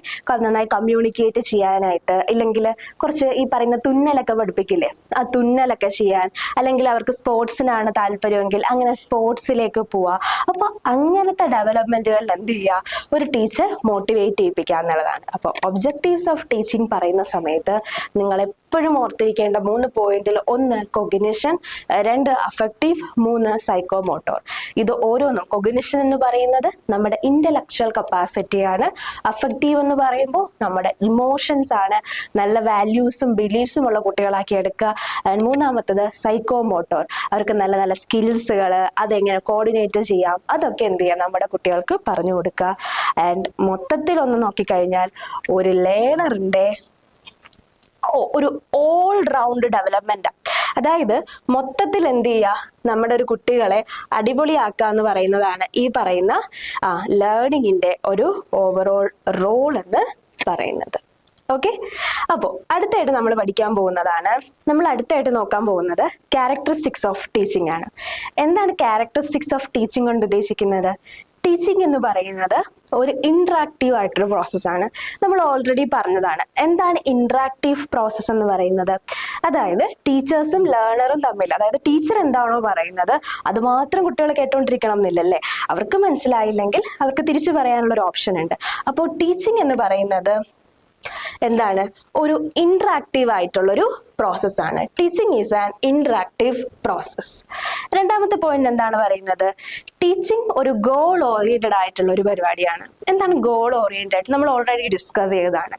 ഇപ്പൊ ടീച്ചർ ഒരു കാര്യം പറയുന്ന സമയത്ത് ടീച്ചർ എന്ത് ചെയ്യുക? ഒരു ഗോള് മനസ്സിൽ വെക്കും. ഇന്ന് ഇത്ര പോർഷൻ കവർ ചെയ്യണം, ഇന്ന് ഇത്ര ഡീറ്റെയിൽസ് കുട്ടികൾക്ക് പറഞ്ഞു കൊടുക്കണം. അപ്പൊ ടീച്ചിങ് എന്ന് പറയുന്നത് ഒരു ഗോൾ ഓറിയന്റഡ് ആയിട്ടുള്ള ഒരു പ്രോഗ്രാമാണ്. അടുത്ത എന്താണ്? ടീച്ചിങ് എന്ന് പറയുന്നത് ഡൈനാമിക്കും അതേപോലെ തന്നെ ഫ്ലെക്സിബിളുമാണെന്ന് ഓർക്കുക. എന്താണ് ഈ പറയുന്ന ഡൈനാമിക് ആൻഡ് ഫ്ലെക്സിബിൾ? നമ്മുടെ മുമ്പിലിരിക്കുന്ന സ്റ്റുഡൻസിനനുസരിച്ച് നമുക്ക് മോഡിഫൈ ചെയ്യാനായിട്ട് പറ്റണം. ഇപ്പോൾ ഞാൻ എൻ്റെ മുമ്പിലിരിക്കുന്ന നിങ്ങൾ കുറച്ച് അഡൽട്ട് ആയിട്ടുള്ള ലേണേഴ്സ് ആയിരിക്കും അല്ലേ, അതുകൊണ്ടാണ് ഞാൻ എന്ത് ചെയ്യുന്നത് വളരെ ഡൈനാമിക് ഫ്ലെക്സിബിൾ എന്നൊക്കെ പറയുന്നത്. പക്ഷെ ഇപ്പം നമ്മുടെ മുമ്പിലിരിക്കുന്നത് 1ാം ക്ലാസ്സിൽ പഠിക്കുന്ന കുട്ടികളാണെങ്കിൽ നമ്മൾ ഇങ്ങനെ പറഞ്ഞാൽ പറ്റൂ? ഒരിക്കലുമില്ല. അപ്പൊ നമ്മൾ എന്ത് ചെയ്യണം? കുറച്ചും കൂടി എന്താണ് എഫേർട്ട് ഇട്ട്, മക്കളെ നമ്മൾ ഇന്ന് പഠിക്കാൻ പോകുന്നത് ആണ്, എങ്ങനെ എഴുതാം, അങ്ങനെ നമ്മൾ എന്ത് ചെയ്യണം? ഓരോ കാര്യങ്ങളും നമ്മുടെ മുമ്പിലിരിക്കുന്ന ലേണേഴ്സിനനുസരിച്ച് മോഡിഫൈ ചെയ്യാന്ന് പറയുന്നത് ടീച്ചിങ്ങിൽ വളരെ ഇമ്പോർട്ടൻ്റ് ആയിട്ടൊരു സംഭവമാണ്. ടീച്ചിങ് എന്ന് പറയുന്നത് കണ്ടിന്യൂസും സിസ്റ്റമാറ്റിക്കും ആയിട്ടൊരു പ്രോസസ്സാണ്. നമ്മൾ ഓൾറെഡി ഡിസ്കസ് ചെയ്തൊരു പോയിന്റ് ആണ്. കണ്ടിന്യൂസ് ഉണ്ട് അല്ലെ. കണ്ടിന്യൂസ് എന്ന് പറഞ്ഞാൽ എന്താണ്? ഒരു ടീച്ചർ ഇങ്ങനെ പഠിച്ചുകൊണ്ടേ ഇരിക്കുകയാണ്. പുതിയ തലമുറയ്ക്കനുസരിച്ച് മാറുന്ന മാറ്റങ്ങൾ മനസ്സിലാക്കുക. ടെക്നോളജി വളർന്നുകൊണ്ടിരിക്കുകയാണ്, അപ്പൊ ടെക്നോളജിക്ക് അനുസരിച്ച് മനസ്സിലാക്കുക. അപ്പോൾ ഒരു കണ്ടിന്യൂസ് ആയിട്ടൊരു പ്രോസസ്സാണ്. ഇപ്പോൾ ഇന്ന് നമുക്കിപ്പോൾ ഒരു കോൺസെപ്റ്റ് കുഞ്ഞുങ്ങളോട് എത്തിക്കണമെങ്കിൽ നമ്മൾ അതിന്റെ പിറകിൽ ഒരുപാട് എഫേർട്ട് ഇടണ്ടേ. അപ്പോൾ ഒരു കണ്ടിന്യൂസ് ആയിട്ടുള്ളൊരു പ്രോസസ്സാണ് എന്ത്? ടീച്ചിങ് എന്ന് പറയുന്നത്. അതിനോടൊപ്പം ഉള്ളൊരു പോയിന്റ് ആണ് teaching is A systematic process. എന്താണ് സിസ്റ്റമാറ്റിക് കൊണ്ട് ഉദ്ദേശിക്കുന്നത്? ഇപ്പോൾ എനിക്ക് പ്രത്യേകിച്ച് ഒരു ഓർഡറും ഇല്ല, ഞാൻ വന്ന് ടീച്ചിങ് അവിടെ പറയുന്നു, വേറെ കുറച്ച് കോൺസെപ്റ്റ് അവിടെ പറയുന്നു, നിങ്ങൾക്ക് മനസ്സിലാവില്ല അല്ലേ. അപ്പൊ എന്താണ് സിസ്റ്റമാറ്റിക് ആയിട്ട് എവിടെ എന്ത് എങ്ങനെ പറയണം എന്നുള്ള നമ്മുടെ ഒരു ബോധമില്ലേ ഒരു ടീച്ചറിന്, അതാണ് ഈ ഒരു പോയിന്റ് സിസ്റ്റമാറ്റിക് എന്ന് പറയുന്ന ഒരു പോയിന്റ് കൊണ്ട് ഉദ്ദേശിക്കുന്നത്. ടീച്ചിങ് എന്ന് പറയുന്നത് വളരെ സിസ്റ്റമാറ്റിക് ആയിട്ടുള്ള ഒരു പ്രോസസ്സാണ്. അടുത്ത പോയിന്റ് നോക്കൂ, എത്തിക്കൽ ആൻഡ് ഡെമോക്രാറ്റിക്. എന്തായിരിക്കും എത്തിക്കൽ ആൻഡ് ഡെമോക്രാറ്റിക്? നല്ല വാക്കുകളാണ് അല്ലെ. Ethical and democratic. ടീച്ചിങ് എന്ന് പറയുന്നത് ഒരു എത്തിക്സിൽ പോവേണ്ടതാണ്. പണ്ട് നമ്മളൊക്കെ സ്കൂളിൽ പഠിക്കുമ്പോൾ ടീച്ചേഴ്സിന് ഫേവറേറ്റ്സ് ഉണ്ടാവില്ലേ? അതായത് ചിലർ ഭയങ്കര ഫേവറേറ്റ്സ് ആയിരിക്കും, ചിലരിൽ നിന്ന് മാത്രമേ നോട്ട്സ് വായിക്കൂ, ചിലരിൽ നിന്ന് മാത്രമേ ടീച്ചർ ചിലരുടെ അടുത്ത് മാത്രമേ ബുക്സ് എടുത്തിട്ട് വരാൻ പറയുള്ളൂ. അങ്ങനെ ഭയങ്കര ബയാസുകളുള്ള ടീച്ചേഴ്സ് ഉണ്ടായിട്ടുണ്ടല്ലേ. പക്ഷെ പറയുന്നത് ഒരിക്കലും ഒരു ടീച്ചർ അങ്ങനെ ആവാൻ പാടില്ലെന്നാണ്. ഒരു ടീച്ചർ എപ്പോഴും ഡെമോക്രാറ്റിക് ആയിരിക്കണം, മുമ്പിലിരിക്കുന്ന കുട്ടികളെല്ലാം ഒരേപോലെ കാണണം. അവിടെ വേറെ ഈ പറയുന്ന ബയാസുകളോ സ്റ്റീരിയോ ടൈപ്പുകളോ ഒന്നും ഉണ്ടാവാൻ പാടില്ല. ആൻഡ് ഫൈനലി റിഫ്ലക്റ്റീവ് എന്നുള്ളതാണ്. അവിടെ ഒരു ടീച്ചർ എന്തായിരിക്കണം? എപ്പോഴും സെൽഫ് ഇവാലുവേഷൻ ചെയ്യണം എന്നാണ് പറയുന്നത്. അതായത് ഞാൻ പറയുന്നത് എൻ്റെ കുഞ്ഞുങ്ങൾക്ക് മനസ്സിലാവുന്നുണ്ടോ? ഞാൻ പറയുന്ന കാര്യങ്ങൾ എൻ്റെ മുമ്പിരിക്കുന്ന ലേണേഴ്സിന് മനസ്സിലാവുന്നുണ്ടോ? അല്ലെങ്കിൽ ഞാൻ പറയുന്ന കാര്യങ്ങൾ എന്താണ് സ്റ്റുഡൻസിന് കറക്റ്റായിട്ട് കിട്ടുന്നുണ്ടോ? അവർക്ക് എക്സാം നന്നായി അറ്റൻഡ് ചെയ്യാൻ പറ്റുമോ? അങ്ങനെ ആയിരിക്കണം. പിന്നെ ചില സ്റ്റുഡൻസ് പറയും ഈ ടീച്ചർ പറയുന്നൊന്നും മനസ്സിലാവുന്നില്ല, അപ്പൊ ഞാൻ പറയുന്നത് മനസ്സിലാവുന്നില്ലേ എന്നും പറഞ്ഞ് അവരോട് ചൂടാവാൻ പോവാതെ ആ ഫീഡ്ബാക്കിനെ എടുത്തുകൊണ്ട് ഇംപ്രൂവ് ചെയ്യാൻ നോക്കുക എന്ന് പറയുന്നതും ക്യാരക്ടറിസ്റ്റിക്സ് ഓഫ് ടീച്ചിങ്ങിൽ ഒരു ഇമ്പോർട്ടൻ്റ് ആയിട്ടുള്ളൊരു പോയിന്റ് ആണ്. അപ്പൊ നമുക്കൊന്ന് പെട്ടെന്ന് പറഞ്ഞാലോ, what are the characteristics of teaching? ഒന്നാമത്തെ പോയിന്റ് എന്ന് പറയുന്നത് teaching is A interactive process. രണ്ടോ അതിലധികമോ എത്രയും ആയിക്കോട്ടെ, നമ്മുടെ മുമ്പിലിരിക്കുന്ന ലേണേഴ്സും ടീച്ചറും തമ്മിലുള്ള ഒരു ഇന്ററാക്ഷൻ എവിടെ നടക്കുന്നുണ്ട്? ടീച്ചിങ്ങിൽ നടക്കുന്നുണ്ട്. ഇതൊരു ഗോൾ ഓറിയന്റഡ് ആയിട്ടുള്ള ഒരു പരിപാടിയാണ്. അതായത് അവിടെ എപ്പോഴും ഒരു ടീച്ചറും ഒരു ലേണറും തമ്മിലുള്ള എന്ത് നടക്കുന്നുണ്ട്? ഒരു ഇന്ററാക്ഷൻ നടക്കുന്നതുകൊണ്ട് തന്നെ അവിടെ ഒരു പർട്ടിക്കുലർ ആയിട്ടുള്ള ഒരു ഗോൾ ഉണ്ടാവണം അല്ലെ. ഇന്ന് എത്ര പോർഷൻസ് കംപ്ലീറ്റ് ചെയ്യണം, അല്ലെങ്കിൽ ഇന്ന് എങ്ങനെ സ്റ്റുഡൻസിലേക്ക് എത്തണം, അങ്ങനെ ഒരു ഗോള് എപ്പോഴും ഉണ്ടാവണം. ആൻഡ് ടീച്ചിങ് എന്ന് പറയുന്നത് വളരെ ഡൈനാമിക്കും ഫ്ലെക്സിബിളും ആയിരിക്കും. നമ്മുടെ മുമ്പിലിരിക്കുന്ന സ്റ്റുഡൻസ് എങ്ങനെയാണ്, അല്ലെങ്കിൽ നമ്മളോട് സംസാരിക്കുന്ന സ്റ്റുഡൻസിന്റെ ഒരു രീതി എങ്ങനെയാണ്, നമ്മൾ പഠിപ്പിക്കാൻ പോകുന്ന പോപ്പുലേഷൻ എങ്ങനെയാണ്, അതെല്ലാം നോക്കിയിട്ട് വേണം ഒരു ടീച്ചർ എന്ത് ചെയ്യാൻ, പഠിപ്പിക്കാൻ എന്നുള്ളതാണ്. ഇതൊരു കണ്ടിന്യൂസ് ആൻഡ് സിസ്റ്റമാറ്റിക് ആയിട്ടുള്ളൊരു പ്രോസസ്സാണ്. ആൻഡ് ഇത് വളരെ എത്തിക്കൽ ആൻഡ് ഡെമോക്രാറ്റിക്കൽ ആണ്. ടീച്ചിങ്ങിൽ ബയാസുകളും സ്റ്റീരിയോ ടൈപ്സിനോ ഒന്നും ഒരു റോളും ഇല്ല. And finally it's reflective. ടീച്ചറിന് കിട്ടുന്ന ഫീഡ്ബാക്കിൽ ടീച്ചർ എന്ത് ചെയ്യണം? റിഫ്ലക്റ്റ് ചെയ്യണം, ചൂടാവാൻ പോവരുത്. അപ്പൊ ഇത്രയാണ് എന്ത് ടീച്ചറിന്റെ ഒരു ക്യാരക്ടറിസ്റ്റിക്സ് എന്ന് പറയുന്നത്. ഇനി ഒരു ടീച്ചർ ആവാൻ എന്തൊക്കെയാണ് ബേസിക് റിക്വയർമെന്റ് എന്ന് നോക്കിയാലോ. What are the basic requirement of N effective teacher? ഒരു എഫക്റ്റീവ് ആയിട്ടുള്ള ഒരു ടീച്ചർ ആവാൻ എന്തൊക്കെ നമുക്ക് ക്യാരക്ടറിസ്റ്റിക്സ് ഉണ്ടാവണം? ഒന്നാമത്തെ സാധനം വളരെ ഇമ്പോർട്ടൻ്റ് ആയിട്ടുള്ളതാണ്, ദാറ്റ് ഈസ് സബ്ജക്ട് മാസ്റ്ററി. ഈ പറയുന്ന പോർഷൻസിനെ പറ്റി ഒരു ബോധവും ഇല്ലെങ്കിൽ കയ്യിൽ നിന്ന് പോവില്ലേ. നമ്മൾ പഠിപ്പിക്കുന്ന സബ്ജക്റ്റിൽ നമ്മൾ മാസ്റ്റർ ആയിരിക്കണം. ഇപ്പം നിങ്ങൾ എടുക്കാൻ പോകുന്നത് ഇംഗ്ലീഷ് ആണെങ്കിൽ നിങ്ങൾ ഇംഗ്ലീഷിൽ മാസ്റ്റർ ആയിരിക്കണം. നിങ്ങൾ എടുക്കാൻ പോകുന്നത് ബയോളജി ആണെങ്കിൽ നിങ്ങൾ ബയോളജിയിൽ മാസ്റ്റർ ആയിരിക്കണം അല്ലെ. സബ്ജക്റ്റിനെ പറ്റി നല്ല നോളജ് ഉള്ള ഒരാളായിരിക്കണം എപ്പോഴും നല്ലൊരു ടീച്ചർ, അല്ലെങ്കിൽ എഫക്റ്റീവ് ടീച്ചർ എന്ന് പറയുന്നത്. അടുത്തതാണ് പെഡഗോഗിക്കൽ സ്കിൽ. എന്താണ് പെഡഗോഗിക്കൽ സ്കിൽ? കുട്ടികളെ പഠിപ്പിക്കാനുള്ള ഒരു ടീച്ചറിന്റെ സ്കില്ലാണ് പെഡഗോഗിക്കൽ. പെഡഗോഗിക്കൽ എന്ന് പറയുമ്പോഴത്തേക്കും എന്താണ്, പല പല ടീച്ചിങ് സ്ട്രാറ്റജീസ് നമുക്ക് ഉപയോഗിക്കേണ്ടി വരും അല്ലേ. ഇപ്പൊ ചില സ്റ്റുഡൻസിന്റെ അടുത്താണെങ്കിൽ ചില ഗെയിംസ് ഒക്കെ പോവുള്ളൂ, ചില സ്റ്റുഡൻസിന്റെ അടുത്താണെങ്കിൽ ചിലപ്പോൾ ഗ്രൂപ്പ് ഡിസ്കഷൻസ് ഒക്കെ പോവും. അപ്പൊ അങ്ങനെ കുട്ടികളെ പഠിപ്പിക്കാനുള്ള പെഡഗോഗിക്കൽ സ്കിൽ, ആ വാക്ക് ഒന്ന് ഓർത്ത് വെച്ചേക്കണം. പെഡഗോഗിക്കൽ സ്കിൽ എന്താണ്? കുട്ടികളെ പഠിപ്പിക്കാനുള്ള ഒരു ടീച്ചറിന്റെ കപ്പാസിറ്റിയാണ് പെഡഗോഗിക്കൽ സ്കിൽ. പിന്നെ ഒരു ടീച്ചറിന് എന്തുണ്ടാവണം? കമ്മ്യൂണിക്കേഷൻ സ്കിൽ ഉണ്ടാവണം. ഒരു ടീച്ചർ പറയുന്നത് കുട്ടികൾക്കൊന്നും മനസ്സിലാവുന്നില്ല, ഒട്ടും ക്ലിയർ ഇല്ല, ശബ്ദമില്ല, ഈ പറയുന്നതിൽ എന്തൊക്കെയോ പറയുന്നു, എന്ത് മലയാളമാണോ ഇംഗ്ലീഷ് ആണോ എന്ന് അറിയാൻ വയ്യ, പ്രശ്നമായില്ലേ. ഒരു ടീച്ചറിന് നല്ലൊരു കമ്മ്യൂണിക്കേഷൻ സ്കിൽ ഉണ്ടാവണം എന്നാണ് പറയുന്നത്. അടുത്ത എന്താണ്? Planning and organising. എന്താണ് ഈ പ്ലാനിങ് ആൻഡ് ഓർഗനൈസിങ് എന്ന് പറയുമ്പോൾ? ടീച്ചറിന് പ്രത്യേകിച്ച് ഒരു പ്ലാനും ഇല്ലാതെ ടീച്ചർ വന്നിട്ട് ഇന്ന് നമ്മൾ ഏത് പാഠം പഠിക്കാൻ പോകുന്ന 5ാമത്തെ പാഠം, എനിക്ക് തുടങ്ങിക്കോളൂ, ആരെങ്കിലും വായിക്കൂ അല്ലെ. നമുക്ക് പണ്ട് അങ്ങനത്തെ ടീച്ചേഴ്സ് ഇല്ലായിരുന്നു. അതല്ല ഒരിക്കലും ടീച്ചിങ്. ഒരു നല്ല രീതിയിൽ അത് പ്ലാൻ ചെയ്ത് ഓർഗനൈസ് ചെയ്ത് അടിപൊളിയാക്കി കുട്ടികളിലേക്ക് നമുക്ക് എത്തിക്കാൻ പറ്റണം. അടുത്ത എന്താണ്? Motivation and patience. ഒരു ടീച്ചറിന് ഏറ്റവും കൂടുതൽ വേണ്ട ഒരു സാധനമാണ് പേഷ്യൻസ്, സമാധാനം അല്ലെ. ഒരു വെപ്രാളം പിടിച്ചൊരു ടീച്ചറാണെങ്കിൽ എങ്ങനെ ഉണ്ടാവും? അതായത് കുഞ്ഞുങ്ങൾ പറയുന്നതും കേൾക്കത്തില്ല, വരുന്നതും കേൾക്കത്തില്ല, പോകുന്നതും കേൾക്കത്തില്ല, വെപ്രാളം ആണെങ്കിൽ കയ്യിൽ നിന്ന് പോകും. അപ്പോൾ പേഷ്യൻസ് ഉണ്ടാവണം അല്ലെ. ഒരു ടീച്ചർ എപ്പോഴും നല്ല സമാധാനപരമായി കുട്ടികൾ പറയുന്ന കാര്യങ്ങളും അതേസമയം നല്ല മോട്ടിവേഷനും ഉണ്ടായിരിക്കണം. പഠിപ്പിക്കാനുള്ളൊരു മോട്ടിവേഷൻ അല്ലെ. നമ്മൾ പറയുന്ന കാര്യങ്ങൾ നമ്മുടെ കുഞ്ഞുങ്ങൾക്ക് മനസ്സിലാവുന്നുണ്ടോ? നമ്മുടെ ഫ്രണ്ടിലിരിക്കുന്ന ആൾക്കാർക്ക് മനസ്സിലാവുന്നുണ്ടോ? ആ മനസ്സിലാവുന്ന രീതി എങ്ങനെയാണ്? അതൊക്കെ ടീച്ചർ മനസ്സിലാക്കി അവരടുത്ത് പറയാം, നമ്മളെ കൊണ്ട് പറ്റുന്നേ ഉള്ളൂ പഠിക്കാൻ, നിങ്ങൾ എന്ത് ചെയ്യുക, ഒന്ന് ട്രൈ ചെയ്ത് നോക്കൂ, ഈസി ആയിട്ട് പറ്റും. ഇങ്ങനെ പറയുന്നതാണ് എന്ത്? Motivation and patience. സമാധാനവും വേണം, മോട്ടിവേഷനും വേണം. അടുത്തെന്താ പറയുന്നത്? Evaluation and competence. Evaluation competence എന്താ പറയുന്നത്? കുട്ടികൾക്ക് ഒരു പ്രോഗ്രസ് ഉണ്ടാവും. ആ പ്രോഗ്രസ് കറക്റ്റായിട്ട് എഫിഷ്യൻ്റ് ആയിട്ട് എന്ത് ചെയ്യാൻ പറ്റണം? അസസ് ചെയ്യാനായിട്ട് പറ്റണം. അപ്പോൾ അസസ് ലേണേഴ്സ് പ്രോഗ്രസ് എഫക്റ്റീവ്ലി. ഒരു ലേണറിന്റെ പ്രോഗ്രസ് എന്ത് ചെയ്യുക? കറക്റ്റായിട്ട് അസസ് ചെയ്യാൻ ഒരു ടീച്ചറിന് പറ്റണം. അടുത്താണ് പ്രൊഫഷണൽ കമ്മിറ്റ്മെന്റ്. ഒരു ടീച്ചറിന് വേണ്ട ഏറ്റവും വലിയൊരു പോയിന്റ് ആണ് പ്രൊഫഷണൽ കമ്മിറ്റ്മെന്റ് എന്ന് പറയുന്നത്. നമ്മുടെ സൊസൈറ്റി എന്ന് പറയുന്നത് ഒരുപാട് വാല്യൂസ് ഉള്ള, അല്ലെങ്കിൽ ഒരുപാട് രീതിയിൽ മാനിപ്പുലേറ്റഡ് ആയിട്ട് സൊസൈറ്റിയാണ് നമുക്കുള്ളത്. അപ്പോൾ അങ്ങനെയുള്ളൊരു സൊസൈറ്റിയിൽ നമുക്ക് എപ്പോഴും വേണ്ടൊരു സാധനമാണ് പ്രൊഫഷണൽ കമ്മിറ്റ്മെന്റ് എന്ന് പറയുന്നത്. നമ്മൾ ചെയ്യുന്ന ജോലിയോട് നല്ല ആത്മാർത്ഥത നമുക്ക് വേണം. ഇപ്പൊ വെറുതെ വന്ന് ടീച്ച് ചെയ്തിട്ട് പോവാതെ നമ്മൾ പറയുന്ന കാര്യങ്ങൾ നമ്മുടെ കുട്ടികൾക്ക് മനസ്സിലാവുന്നുണ്ടോ, അവർ ഓക്കെ ആണോ, അങ്ങനെ ഒരു പ്രൊഫഷണൽ കമ്മിറ്റ്മെന്റ് എന്ത് ചെയ്യണം, നമുക്ക് ഉണ്ടാവണം.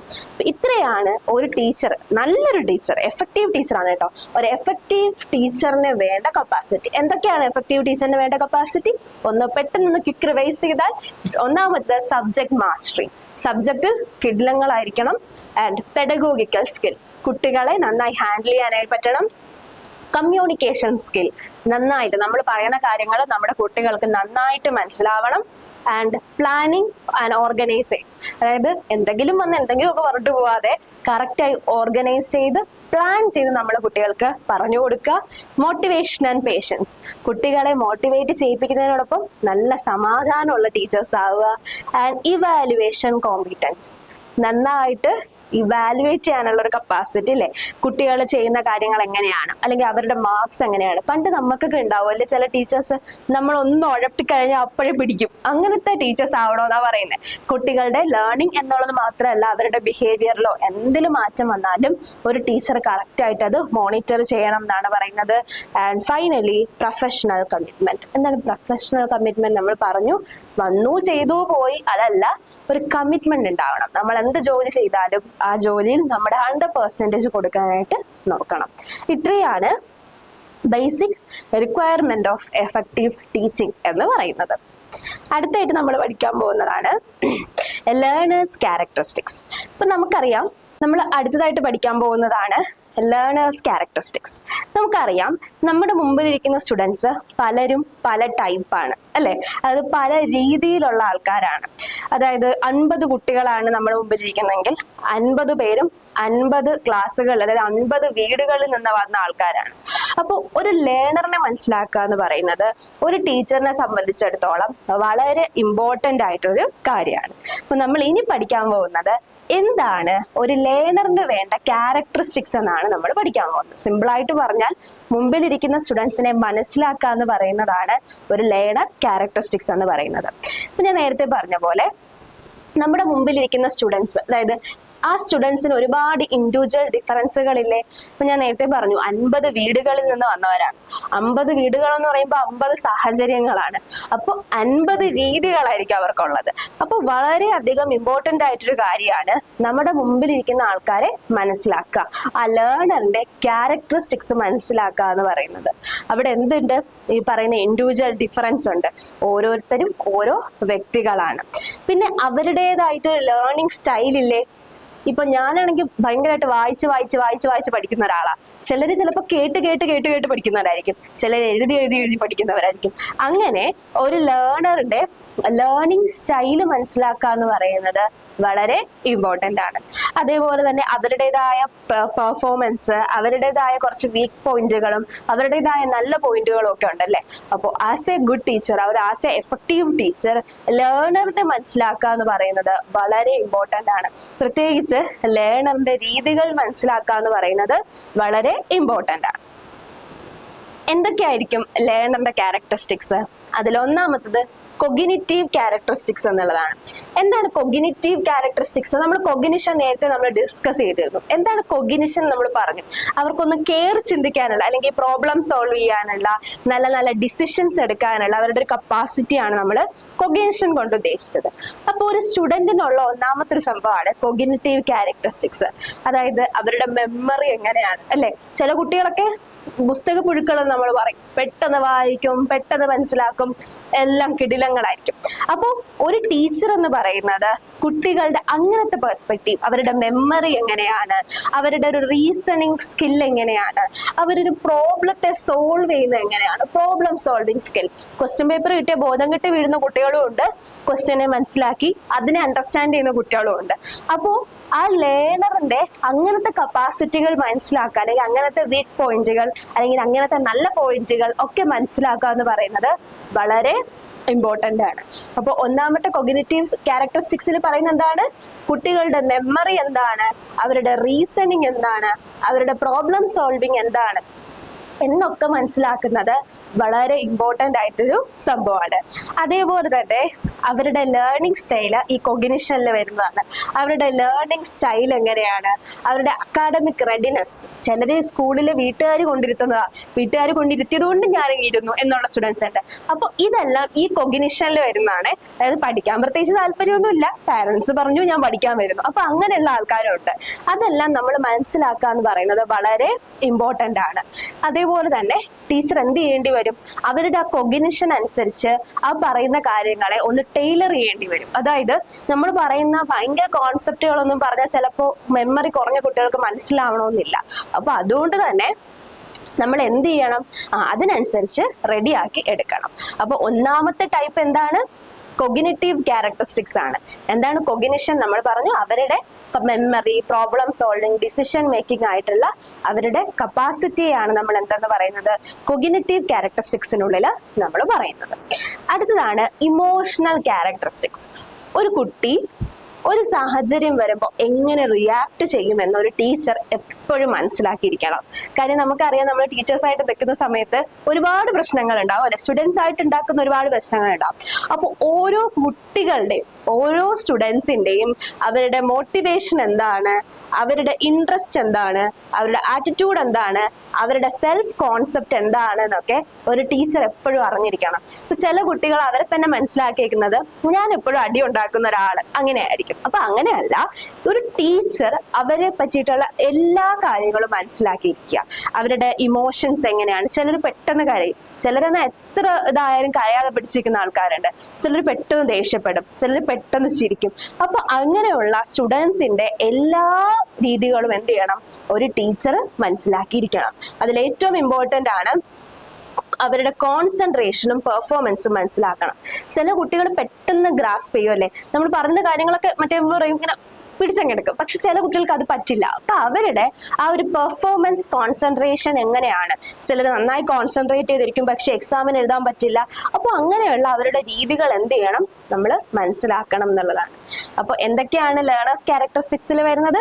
ഒന്നാമതായിട്ടുള്ളതാണ് അവരുടെ കൊഗ്നിറ്റീവ് ക്യാരക്ടറിസ്റ്റിക്സ്. എന്താണ് കൊഗ്നിഷൻ? നമ്മൾ പറഞ്ഞു അവർക്ക് പ്രോബ്ലം സോൾവ് ചെയ്യാനും ഡിസിഷൻ മേക്ക് ചെയ്യാനും ഒക്കെ ഉള്ള അവരുടെ കഴിവാണ് കൊഗ്നിറ്റീവ് ക്യാരക്ടറിസ്റ്റിക്സ് എന്ന് പറയുന്നത്. അടുത്തതാണ് ഇമോഷണൽ ക്യാരക്ടറിസ്റ്റിക്സ്. അവരുടെ വാല്യൂസ് മനസ്സിലാക്കുക, അവരുടെ ആറ്റിറ്റ്യൂഡ് മനസ്സിലാക്കുക, അവരുടെ സ്കിൽസ് മനസ്സിലാക്കുക എന്നൊക്കെ പറയുന്നത് വളരെ ഇമ്പോർട്ടൻ്റ് ആണ് ഒരു ടീച്ചറിനെ സംബന്ധിച്ചിടത്തോളം. അടുത്തതാണ് സോഷ്യൽ ക്യാരക്ടറിസ്റ്റിക്സ്. ഒരു കുട്ടിയുടെ സോഷ്യൽ ആയിട്ടുള്ള രീതികൾ ഒരു ടീച്ചർ മനസ്സിലാക്കിയിരിക്കണം.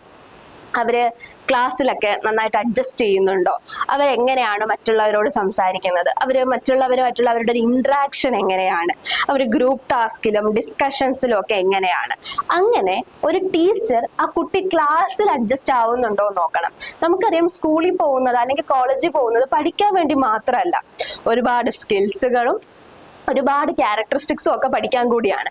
അപ്പോൾ അതിൽ ഏറ്റവും ഇമ്പോർട്ടൻ്റ് ആണ് സോഷ്യൽ സ്കിൽ എന്ന് പറയുന്നത്.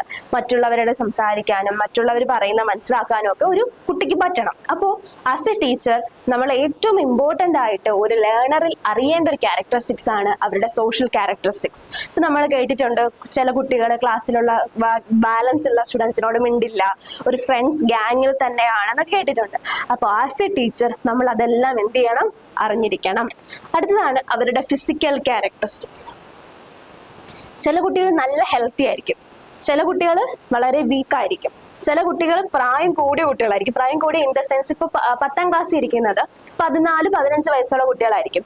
പക്ഷെ ചിലപ്പോൾ അതേ ക്ലാസ്സിൽ തന്നെ ചിലപ്പോൾ 13 വയസ്സുള്ള കുട്ടിയിരിക്കാം, അല്ലെങ്കിൽ ഒരു 17 വയസ്സുള്ള കുട്ടിയിരിക്കാം.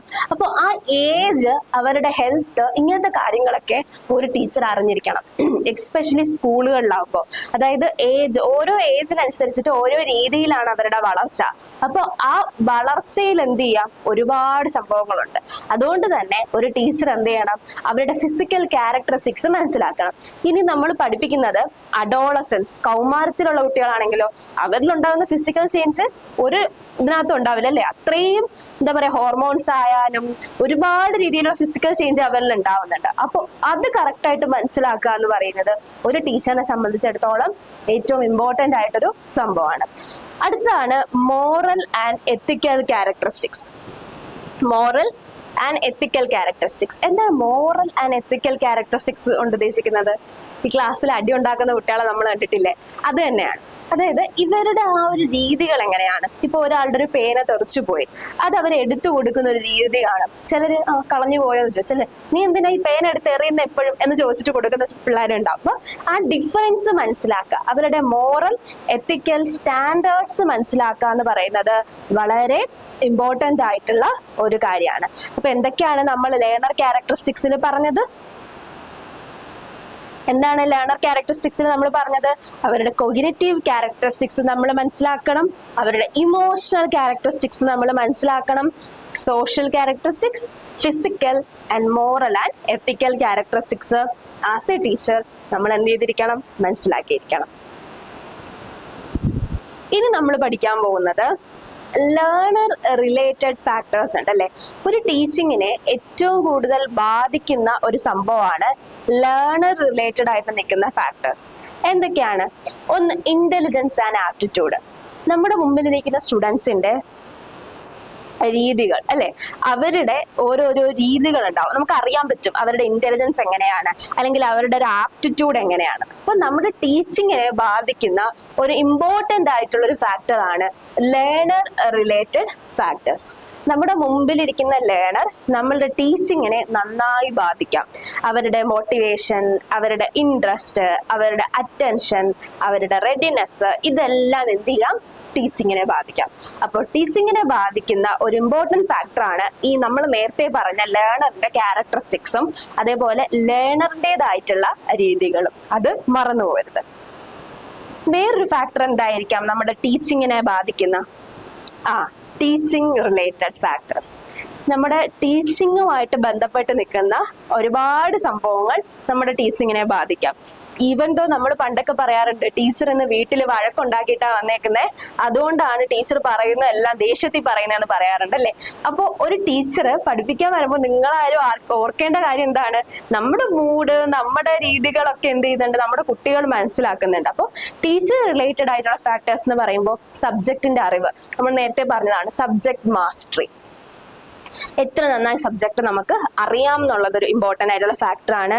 Teaching skill. ചിലർക്ക് നന്നായി പഠിക്കുന്നവരായിരിക്കും, ഒരുപാട് റാങ്ക്സ് ഒക്കെ ഉള്ളവരായിരിക്കും, പക്ഷെ അങ്ങോട്ട് കമ്മ്യൂണിക്കേറ്റ് ചെയ്യാൻ പറ്റത്തില്ല, എന്തോ ഒരു ബാരിയർ ഒക്കെ ഉണ്ടാവാറുണ്ട്. അപ്പോൾ ടീച്ചിങ് സ്കിൽ എന്ന് പറയുന്നത് വളരെ ഇമ്പോർട്ടൻ്റ് ആണ്. അടുത്തതാണ് അവരുടെ പേഴ്സണാലിറ്റി ട്രൈറ്റ്സ്. ഞാൻ നേരത്തെ പറഞ്ഞു ദേഷ്യപ്പെടുന്ന ഒരു ടീച്ചർ ആണെങ്കിൽ എപ്പോഴും ദേഷ്യപ്പെട്ടുകൊണ്ടേയിരിക്കും. ഇപ്പൊ ചില ടീച്ചർ ഭയങ്കര സമാധാനപരമായ കുട്ടികളെ ഹാൻഡിൽ ചെയ്യുന്നതാണ്. അപ്പോൾ ടീച്ചിങ്ങിനെ ബാധിക്കുന്ന ഒരു ടീച്ചറുമായിട്ട് റിലേറ്റ് ചെയ്യുമ്പോൾ ഒരു ടീച്ചറിന്റെ പേഴ്സണാലിറ്റി, അവരുടെ സ്വഭാവ ഗുണങ്ങൾ എന്ത് ചെയ്യുന്നുണ്ട്? ബാധിക്കുന്നുണ്ട്. ആൻഡ് ടീച്ചറിന്റെ ആറ്റിറ്റ്യൂഡും മോട്ടിവേഷനും ഒക്കെ കുട്ടികളെ ബാധിക്കും. പിന്നെ പ്രൊഫഷണൽ കോമ്പിറ്റൻസ്.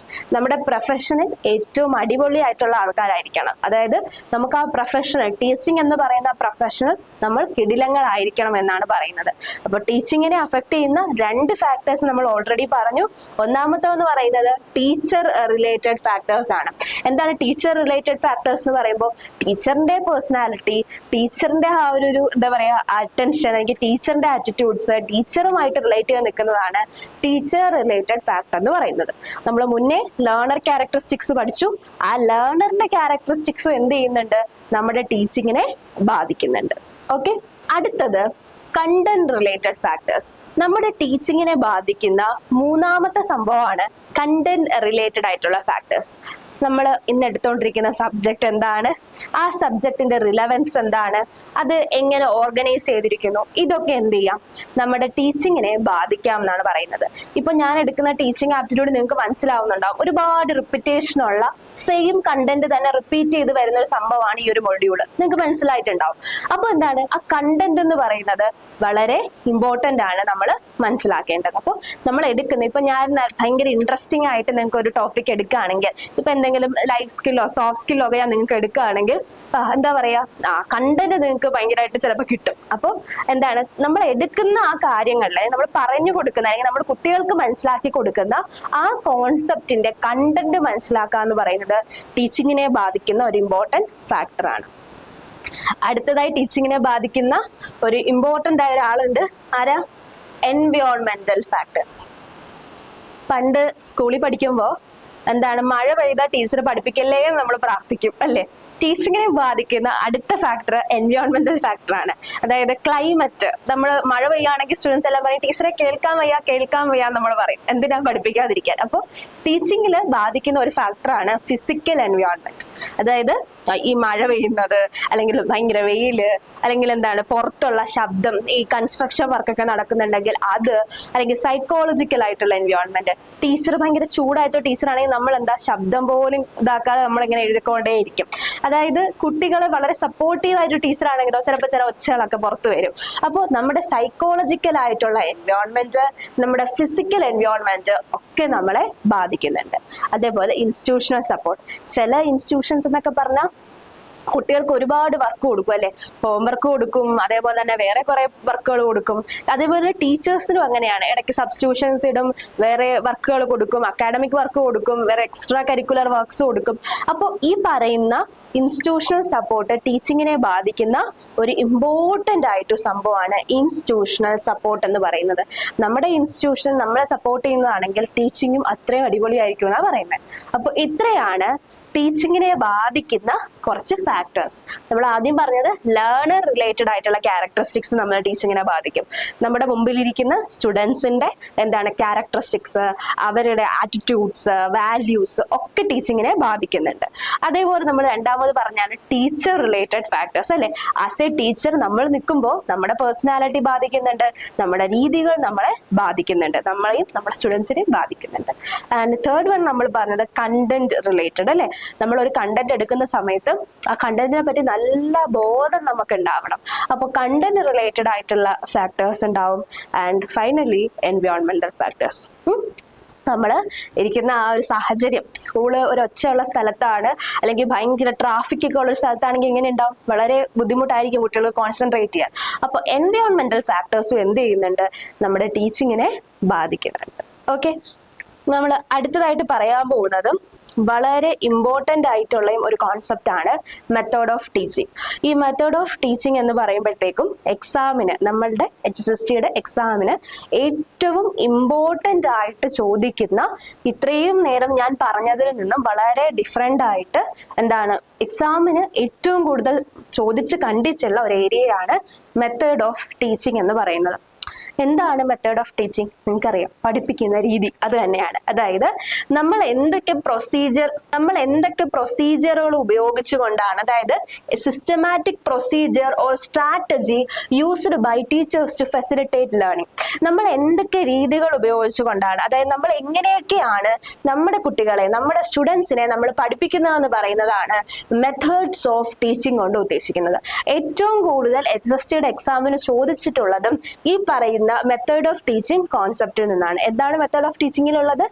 ഏതൊക്കെ രീതികൾ ഉപയോഗിച്ച്, ഏതൊക്കെ സിസ്റ്റമാറ്റിക് ആയിട്ടാണോ, എങ്ങനെയാണ് നമ്മുടെ സ്റ്റുഡൻസിനെ പഠിപ്പിക്കുന്നത്, ആ രീതികളെയാണ് നമ്മൾ എന്തെന്ന് പറയുന്നത് മെത്തേഡ് ഓഫ് ടീച്ചിങ് എന്ന് പറയുന്നത്. അത് നമ്മൾ എടുക്കുന്ന സബ്ജക്റ്റിനെ അനുസരിച്ചിരിക്കും കേട്ടോ. ഇപ്പൊ ഞാൻ എടുക്കുന്ന മാത്സ് ആണെങ്കിൽ കുറെ നമ്പേഴ്സ് ഒക്കെ എടുത്ത് അതെങ്ങനെയാണ്, അങ്ങനെയാണ്, എനിക്ക് ബോർഡിൽ യൂസ് ചെയ്യണം അല്ലെ, അങ്ങനെ പല രീതിയിൽ എനിക്ക് പഠിപ്പിക്കേണ്ടി വരും. ഇനി ഞാൻ പഠിപ്പിക്കുന്നത് സയൻസ് ആണെങ്കിൽ വേറെ രീതികളിൽ എനിക്ക് മോഡൽസ് ഒക്കെ കൊണ്ടുവന്ന് പഠിപ്പിക്കാൻ പറ്റും. ഇപ്പൊ അത് തന്നെ സുവോളജി ആണെങ്കിൽ എനിക്ക് മോഡൽസ് കൊണ്ടുവരാം, ബോട്ടണി ആണെങ്കിൽ അത് റിലേറ്റഡ് ആയിട്ടുള്ള സംഭവങ്ങളൊക്കെ കൊണ്ടുവന്ന് പഠിപ്പിക്കാം. അപ്പോൾ മെത്തേഡ്സ് ഓഫ് ടീച്ചിങ് എന്ന് പറയുന്നതാണ് പഠിപ്പിക്കുന്ന രീതി എന്നുള്ളതാണ്. നമ്മുടെ എക്സാമിന് ചോദിക്കുന്നത് കുറച്ച് സംഭവങ്ങൾ പറയാനുണ്ട്. അതായത് ഒരു ടീച്ചർ ഉപയോഗിക്കുന്ന മെത്തേഡ്സ് എങ്ങനെയാണ്, ഒരു ടീച്ചർ എങ്ങനെയാണ് പഠിപ്പിക്കുക, ഒരു ടീച്ചർ സെൻട്രിക് ആയിട്ടുള്ള മെത്തേഡ്സ്. ഒരു ടീച്ചർ പഠിപ്പിക്കുന്നതിന് പല രീതികളുണ്ട് അല്ലെ. ഒരു ടീച്ചർ ഫോക്കസ് ചെയ്യുന്ന ഒരുപാട് രീതികളുണ്ട്. അതിപ്പോ എങ്ങനെ വേണമെങ്കിലും ആവാം, ടീച്ചറിന്റെ സൗകര്യത്തിനനുസരിച്ചാണ് പലപ്പോഴും ചെയ്യാറ്. എന്നാൽ അങ്ങനെയല്ല, ലേണേഴ്സിനനുസരിച്ച് വേണം നമ്മൾ ചെയ്യാനെന്നാണ് പറയുന്നത്. അതിലൊന്നാമത്തതാണ് ലെക്ചർ മെത്തേഡ്. എന്താണ് ലെക്ചർ മെത്തേഡ്?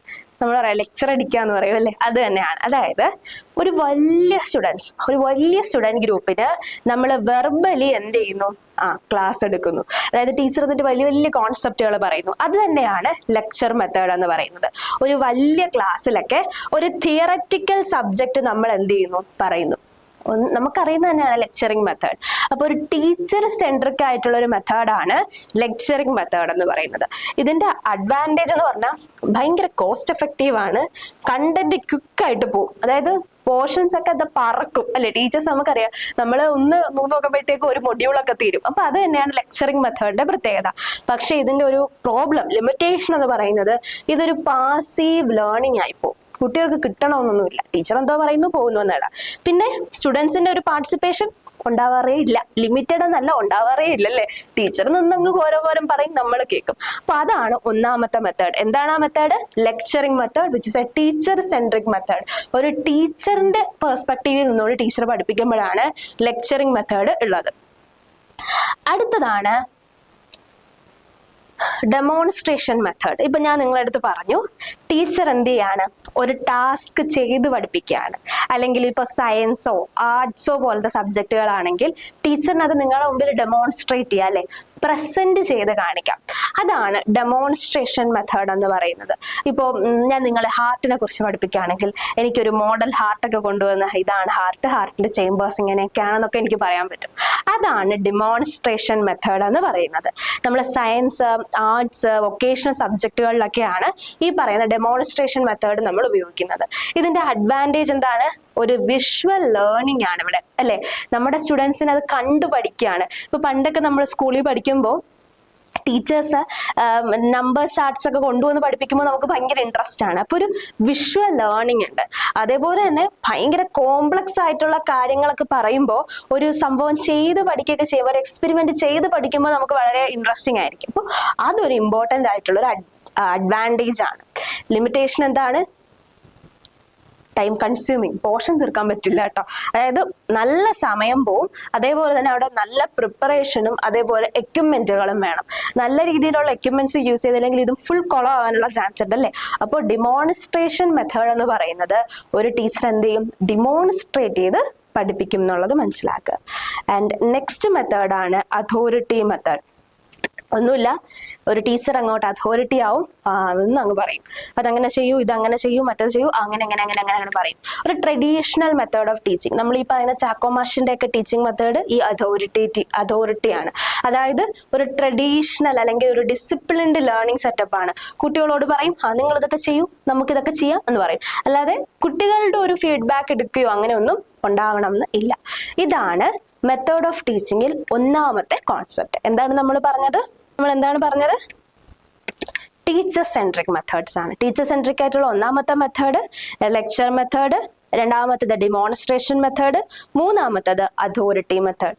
ഇത് മൂന്നും ഒരു ടീച്ചർ സെൻട്രിക് ആണ്. ഒരു ടീച്ചറിന്റെ പെർസ്പെക്റ്റീവിൽ നിന്നുകൊണ്ട് ടീച്ചർ ചെയ്യുന്ന മെത്തേഡാണ്. അടുത്ത് നമ്മൾ പറയാൻ പോകുന്നത് ലേണർ സെൻട്രിക് ആയിട്ടുള്ള മെത്തേഡാണ്. എന്താണ് ലേണർ സെൻട്രിക് എന്ന് ഉദ്ദേശിക്കുമ്പോൾ? അതെ, ലേണേഴ്സിനാണ് ഇമ്പോർട്ടൻസ് കൊടുക്കുന്നത്. ലേണേഴ്സിന് ഇമ്പോർട്ടൻസ് കൊടുത്തുകൊണ്ട് ലേണേഴ്സിനെ കുറച്ചും കൂടി ഫോക്കസ് ചെയ്തുകൊണ്ടുള്ളൊരു മെത്തേഡ് ആയിരിക്കും ലേണർ സെൻട്രിക് മെത്തേഡ് എന്ന് പറയുന്നത്. അവിടെ സ്റ്റുഡൻസിന് ആക്റ്റീവ് ആയിട്ടുള്ള എന്തുണ്ടാവും? പാർട്ടിസിപ്പേഷൻ ഉണ്ടാവും. സ്റ്റുഡൻസും ടീച്ചറും കൂടെ ഇന്ററാക്ട് ചെയ്തുകൊണ്ടായിരിക്കും ആ ഒരു ടീച്ചിങ് രീതി പോകുന്നത്. അതിൽ ഒന്നാമത്തതാണ് ഡിസ്കഷൻ മെത്തേഡ്. നമുക്കെല്ലാം അറിയാം, ഗ്രൂപ്പ് ഡിസ്കഷൻസ് അല്ലെ. ടീച്ചർ ഒരു കാര്യം പറയുന്നു, സ്റ്റുഡൻസ് അതിനെ പറ്റി ഡിസ്കസ് ചെയ്യുന്നു.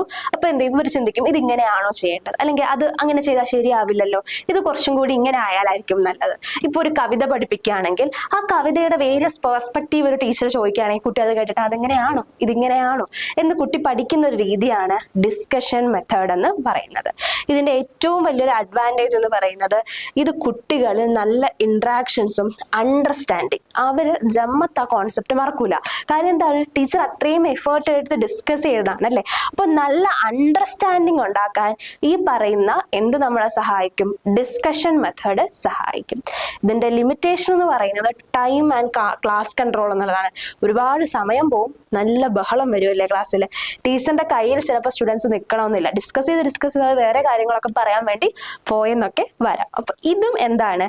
ഈ പറയുന്ന ലേണർ സെൻട്രിക് മെത്തേഡിലെ ഒരു എഫക്റ്റീവ് മെത്തേഡാണ് ഡിസിഷൻ മേക്കിംഗ് എന്ന് പറയുന്നത്. ഓക്കെ, അടുത്തതാണ് പ്രോജക്റ്റ് മെത്തേഡ്. അടുത്തെന്താണ്? Project method. എന്താണ് പ്രോജക്റ്റ് മെത്തേഡ്? പണ്ട് നമ്മൾ ടീച്ചേഴ്സിനെയൊക്കെ പറയും, ടീച്ചർ എല്ലാം അങ്ങ് പ്രോജക്റ്റ് തരാമെന്ന് നമ്മൾ പറയും. പ്രോജക്റ്റ് മെത്തേഡ് എന്ന് പറഞ്ഞു കഴിഞ്ഞാൽ ടീച്ചറിന്റെ ഒരു സൂപ്പർവിഷൻ ഉണ്ടാവും. ആ സൂപ്പർവിഷനിൽ നിന്നുകൊണ്ട് കുട്ടികൾ എന്ത് ചെയ്യും? വർക്ക് ചെയ്യും. ഇത് ലേണിംഗ് ബൈ ഡൂയിങ് എന്നുള്ളതാണ്. ജോൺ ഡ്വെവി ആണ് ഈ ഒരു കോൺസെപ്റ്റ് കൊണ്ടുവരുന്നത്. ലേണിംഗ് ബൈ ഡൂയിങ്, ഒരു കാര്യം ചെയ്തു പഠിക്കുക. ഇപ്പൊ കുട്ടികൾക്ക് പ്ലാന്റ്സിനെ പറ്റി പഠിക്കുകയാണെങ്കിൽ ടീച്ചർ പറയും പ്ലാന്റ്സിനെ പറ്റിയാണോ ഇന്ന് പഠിക്കാൻ പോകുന്നത്, നിങ്ങൾ എന്ത് ചെയ്യുക, കുളത്തിലൊക്കെ ഇറങ്ങി അല്ലെങ്കിൽ വീടിന്റെ തൊടികളിലൊക്കെ ഇറങ്ങി കുറച്ച് പ്ലാന്റ്സ് കളക്ട് ചെയ്തിട്ട് വരൂ എന്ന് പറയും. അതാണ് പ്രൊജക്ട് മെത്തേഡ്. അപ്പൊ എന്താണ് project method? Learning by doing, which was the concept by John Dewey. അതിൽ എന്താണ് പറയുന്നത്? ഒരു കാര്യം കുട്ടികൾ ചെയ്തു പഠിക്കുന്നു, അതാണ് പ്രോജക്ട് മെത്തേഡ്. ഇതിന്റെ ഒരു അഡ്വാൻറ്റേജ് എന്ന് പറയുന്നത് അവർ നന്നായി പ്രോബ്ലം സോൾവ് ചെയ്യാൻ പഠിക്കും. അതായത് ഒരു കാര്യം ചെയ്തു പഠിക്കുന്ന സമയത്ത് അവിടെ കുറെ പ്രശ്നങ്ങൾ അവർക്ക് അഭിമുഖീകരിക്കേണ്ടി വരും. അതായത് ഈ ചെടി കിട്ടുന്നില്ല, ഈ പറഞ്ഞ പർട്ടിക്കുലർ പ്ലാന്റ് അവർക്ക് കിട്ടുന്നില്ല, അപ്പൊ അതൊരു പ്രോബ്ലം ആണ്, അവരത് സോൾവ് ചെയ്യാൻ പഠിക്കും. അതേപോലെ അവരിൽ ടീം വർക്ക് സ്കിൽസ് ഒക്കെ ഡെവലപ്പ് ചെയ്യും. നിനക്ക് ആ പ്ലാന്റ് കിട്ടിയോ, എങ്കിൽ എനിക്ക് കൂടി തരാമോ, അങ്ങനെ ആ ഒരു ടീം വർക്ക് എന്ത് ചെയ്യും, കുട്ടികളിൽ ഡെവലപ്പ് ചെയ്യും. പക്ഷെ ലിമിറ്റേഷൻ എന്ന് പറയുമ്പോൾ ഇതാണ്, ടൈം കൺസ്യൂമിങ് ആ, ഭയങ്കര സമയം എടുത്തായിരിക്കും എന്ത് ചെയ്യാൻ പറ്റുള്ളൂ, നമുക്കിത് ചെയ്യാനായിട്ട് പറ്റുള്ളൂ. ഡിഫിക്കൽട്ട് ടു അസസ് യൂണിഫോമിറ്റി അല്ലേ, അവരുടെ യൂണിഫോമിറ്റി അസസ് ചെയ്യാനൊന്നും നമുക്ക് പറയുമ്പോൾ പറ്റിയെന്ന് വരില്ല. ഇതാണ് എന്തെന്ന് പറയുന്നത്, രണ്ടാമത്തെ മെത്തേഡ്, ലേണർ സെൻട്രിക് ആയിട്ടുള്ള രണ്ടാമത്തെ മെത്തേഡ്. അടുത്തതാണ് പ്രോബ്ലം സോൾവിങ് മെത്തേഡ്. അതായത് കുട്ടികളെ എല്ലാവരും ഇരുത്തി ഒരു പ്രശ്നം ഉണ്ടായി, ആ പ്രശ്നം എങ്ങനെ സോൾവ് ചെയ്യും, അങ്ങനെ പ്രോബ്ലം സോൾവ് ചെയ്യാനായിട്ട് നമുക്ക് എന്ത് ചെയ്യാം, കുട്ടികളെ പഠിപ്പിക്കാം എന്നുള്ളതാണ് പ്രോബ്ലം സോൾവിങ് മെത്തേഡ്. അടുത്തതാണ് enquiry based or discovery method. ഞാൻ നേരത്തെ പറഞ്ഞ പോലെ തൊടികളിൽ പോയി പ്ലാന്റ്സ് പറിച്ചുകൊണ്ട് വരിക എന്ന് പറയുന്നു. അപ്പൊ എന്താണ്, കുട്ടികളിൽ ഇതൊരു എക്സ്പ്ലോറേഷൻ ടെക്നിക്ക്, അതായത് ഇത് കണ്ടുപിടിക്കണം, ഇത് എവിടെ നിന്ന് വരുന്നു, അങ്ങനെ എല്ലാ കാര്യങ്ങളും കണ്ടുപിടിച്ച് പഠിക്കാന്നൊക്കെ പറയില്ലേ. അതായത് സ്റ്റുഡൻസിനെ നമ്മൾ എപ്പോഴും പറയുന്ന ലിറ്റിൽ സയന്റിസ്റ്റുകൾ എന്നാണ് അല്ലെ. അതായത് പുതിയ കാര്യങ്ങൾ അവർ അറിഞ്ഞ് കണ്ടുപിടിച്ച് തന്നെ പഠിക്കണം. അതാണ് എൻക്വയറി ബേസ്ഡ് അല്ലെങ്കിൽ ഡിസ്കവറി മെത്തേഡ് എന്ന് പറയുന്നത്. അപ്പൊ ഇത്രയാണ് ലേണർ സെൻട്രിക് ആയിട്ടുള്ള മെത്തേഡ്സ് എന്ന് പറയുന്നത്. ഏതൊക്കെയാണ് നമുക്ക് ഒന്നുകൂടി പോയി വന്നാൽ, ഒന്ന് ഡിസ്കഷൻ മെത്തേഡ്, രണ്ട് പ്രോജക്ട് മെത്തേഡ്, മൂന്ന് പ്രോബ്ലം സോൾവിംഗ് മെത്തേഡ്, ആൻഡ് അവസാനത്തത് എൻക്വയറി ബേസ്ഡ് അല്ലെങ്കിൽ ഡിസ്കവറി മെത്തേഡ്സ്. അടുത്തതാണ് ആക്ടിവിറ്റി ബേസ്ഡ് മെത്തേഡ്സ്. അതായത് കുട്ടികളെ കൊണ്ട് ആക്ടിവിറ്റി ചെയ്യിപ്പിച്ചുകൊണ്ട് നമ്മൾ പഠിക്കുകയാണ്.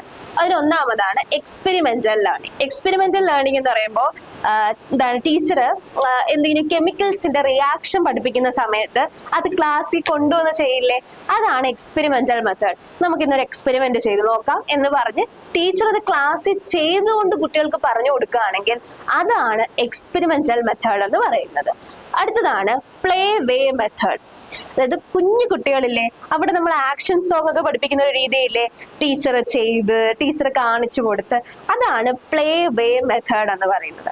ആൻഡ് ഫൈനലി സിമുലേഷൻ മെത്തേഡ് അല്ലെങ്കിൽ റോൾ പ്ലേ. നമുക്കറിയാം, പണ്ട് നമ്മൾ സ്കൂളിൽ പഠിക്കുമ്പോൾ നമുക്ക് ഓരോ റോൾസ് ഒക്കെ തന്ന് നമ്മളൊരു മിനി ഡ്രാമ ക്ലാസ്സിൽ ചെയ്യും. അപ്പൊ അതാണ് സിമുലേഷൻ അല്ലെങ്കിൽ റോൾ പ്ലേ മെത്തേഡ് എന്ന് പറയുന്നത്. അപ്പൊ ആക്ടിവിറ്റി ബേസ് ചെയ്തുകൊണ്ട് നമ്മൾ ചെയ്യുന്നതാണ്. എക്സ്പെരിമെന്റൽ ലേണിംഗ് ചെയ്യുന്നുണ്ട്, പ്ലേ വേ മെത്തേഡ് ചെയ്യുന്നുണ്ട്, ആൻഡ് റോൾ പ്ലേ അല്ലെങ്കിൽ സിമുലേഷൻ മെത്തേഡും നമ്മൾ ചെയ്യുന്നുണ്ട്. ഓക്കെ, അടുത്തായിട്ട് നമ്മൾ പഠിക്കാൻ പോകുന്നത് ടെക്നോളജി ബേസ് ചെയ്ത് നമ്മൾ എന്തൊക്കെ ചെയ്യുന്നുണ്ട്, നമ്മൾ എങ്ങനെ പഠിക്കുന്നുണ്ട് എന്നുള്ളതാണ്. ഒന്നാമതാണ് ICT ബേസ്ഡ് ടീച്ചിങ്. ഇതൊരു ICT ബേസ്ഡ് ടീച്ചിങ് ആണ് അല്ലെ. പവർ പോയിന്റ് ഉപയോഗിക്കുന്നുണ്ട്, നിങ്ങൾക്ക് ഡിജിറ്റൽ സ്ക്രീൻസ് ഉപയോഗിക്കുന്നുണ്ട്. അപ്പൊ ICT ബേസ് ചെയ്തുകൊണ്ട് എൻഗേജിങ് ആയിട്ടുള്ള വീഡിയോസും ഓൺലൈൻ സോഫ്റ്റ്വെയർസും ഒക്കെ ഉപയോഗിച്ചുകൊണ്ടുള്ള ഒരു പഠിത്തമാണ് ICT ബേസ്ഡ് ടീച്ചിങ് എന്ന് പറയുന്നത്. അടുത്തതാണ് ബ്ലെൻഡഡ് ടീച്ചിങ്. എന്താണ് ബ്ലെൻഡഡ് ടീച്ചിങ് എന്ന് വെച്ചാൽ, ട്രഡീഷണൽ ക്ലാസ് റൂംസിന്റെ കൂടെ ഓൺലൈൻ ലേണിംഗ് എന്ത് ചെയ്യുന്നു, ഇൻകോപ്പറേറ്റ് ചെയ്യുന്നു. അതായത് സിമ്പിൾ ആയിട്ട് പറഞ്ഞു കഴിഞ്ഞാൽ, ഇപ്പൊ ക്ലാസ്സുകളിലൊക്കെ ഇത് വന്നില്ലേ, നമ്മുടെ പ്രസന്റേഷൻ സംഭവങ്ങളൊക്കെ വന്നില്ലേ, ഇപ്പൊ സ്കൂളുകളിലെല്ലാം പ്രൊജക്ടേഴ്സ് അവൈലബിൾ ആണ് അല്ലെ. അപ്പൊ പ്രൊജക്ടേഴ്സ് വെച്ച് പഠിപ്പിക്കുന്നതാണ് ബ്ലെൻഡഡ് ലേണിംഗ് എന്ന് പറയുന്നത്. And finally CAI, which is computer assisted instruction. അതായത് നിങ്ങൾ ആപ്പിൽ ഇരുന്ന് പഠിക്കുകയാണ്, അത് തന്നെയാണ് കമ്പ്യൂട്ടർ അസിസ്റ്റഡ് ഇൻസ്ട്രക്ഷൻ ടീച്ചിങ് എന്ന് പറയുന്നത്. അതായത് നിങ്ങൾക്ക് വേണ്ട കാര്യങ്ങൾ ഒരു ആപ്പിലേക്കോ അല്ലെങ്കിൽ ഒരു സോഫ്റ്റ്വെയറിലേക്കോ നിങ്ങൾക്ക് തരുന്നു, അതാണ് കമ്പ്യൂട്ടർ അസിസ്റ്റഡ് ഇൻസ്ട്രക്ഷൻ എന്ന് പറയുന്നത്. അപ്പോൾ ടീച്ചിങ് മെത്തേഡ്സിൽ നമ്മൾ ടീച്ചർ പെർസ്പെക്റ്റീവിൽ നിന്നുകൊണ്ട് പറഞ്ഞു, ലേണർ പെർസ്പെക്റ്റീവിൽ നിന്നുകൊണ്ട് പറഞ്ഞു, പിന്നെന്താണ് നമ്മളിപ്പോൾ പറഞ്ഞത് ടെക്നോളജി ബേസ് ചെയ്തിട്ട് നമുക്ക് എങ്ങനെ ചെയ്യുന്നു. അടുത്തായിട്ട് നമ്മൾ പഠിക്കാൻ പോകുന്നതാണ് എന്ത്, collaborative and constructive method.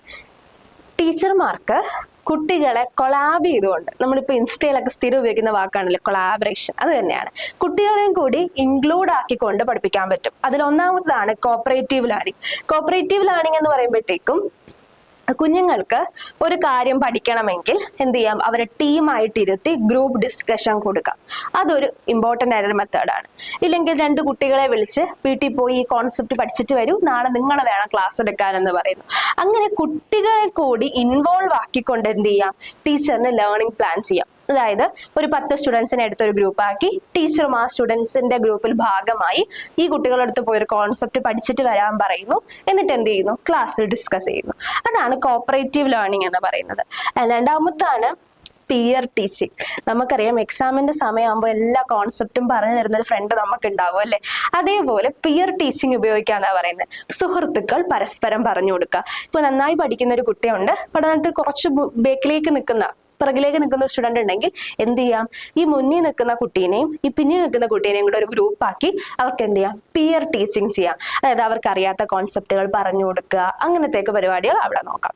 And finally brain storming. Brain storming എന്ന് പറയുമ്പോൾ സിമ്പിളാണ്. ഐഡിയാസ് എന്ത് ചെയ്യുന്നു, അവിടെ ജനറേറ്റ് ചെയ്യും. എല്ലാവരും ഗ്രൂപ്പായിട്ടിരുന്നിട്ട് ഒരു സംഭവത്തെ പറ്റി ഡിസ്കസ് ചെയ്യുന്ന സമയത്ത് ഒരുപാട് കോൺസെപ്റ്റുകൾ എന്ത് ചെയ്യും, ഡെവലപ്പ് ചെയ്ത് വരും. ഇതാണ് എന്തെന്ന് പറയുന്നത്, ഈ പറയുന്ന കൊളാബറേറ്റീവ് അല്ലെങ്കിൽ കൺസ്ട്രക്റ്റീവ് ആയിട്ടുള്ള മെത്തേഡ്സ് എന്ന് പറയുന്നത്. എന്തൊക്കെയാണ്? കോപ്പറേറ്റീവ് ലേണിംഗ്, സ്റ്റുഡൻസും ടീച്ചറും ഒക്കെ ചെറിയ ചെറിയ ഗ്രൂപ്പുകളായി മാറി പഠിപ്പിക്കുന്നതും പഠിക്കുന്നതും. And peer teaching, students friends അങ്ങോട്ടും ഇങ്ങോട്ടൊക്കെ പറഞ്ഞു കൊടുക്കുന്നത്. And brainstorming. ഇത്രയാണ് കൊളാബറേറ്റീവ് ആയിട്ടുള്ള അല്ലെങ്കിൽ കൺസ്ട്രക്റ്റീവ് ആയിട്ടുള്ള ടീച്ചിങ് മെത്തേഡ്.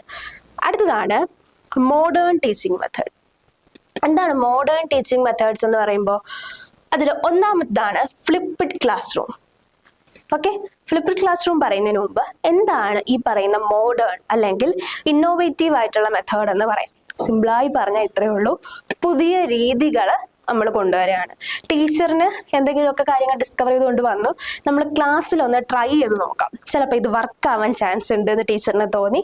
അങ്ങനെ മോഡേൺ രീതിയിൽ ക്ലാസ്സിലേക്ക് വരുന്നതാണ്. അതിൽ ഏറ്റവും മോഡേണും ഏറ്റവും ഇമ്പോർട്ടൻറ്റും, ഇത്രയും നേരം ഞാൻ പറഞ്ഞതിൽ ഏറ്റവും ഇമ്പോർട്ടൻ്റ് ആയിട്ടുള്ള ഒരു പോയിന്റ് ആണ് ഫ്ലിപ്പ്ഡ് ക്ലാസ് റൂം.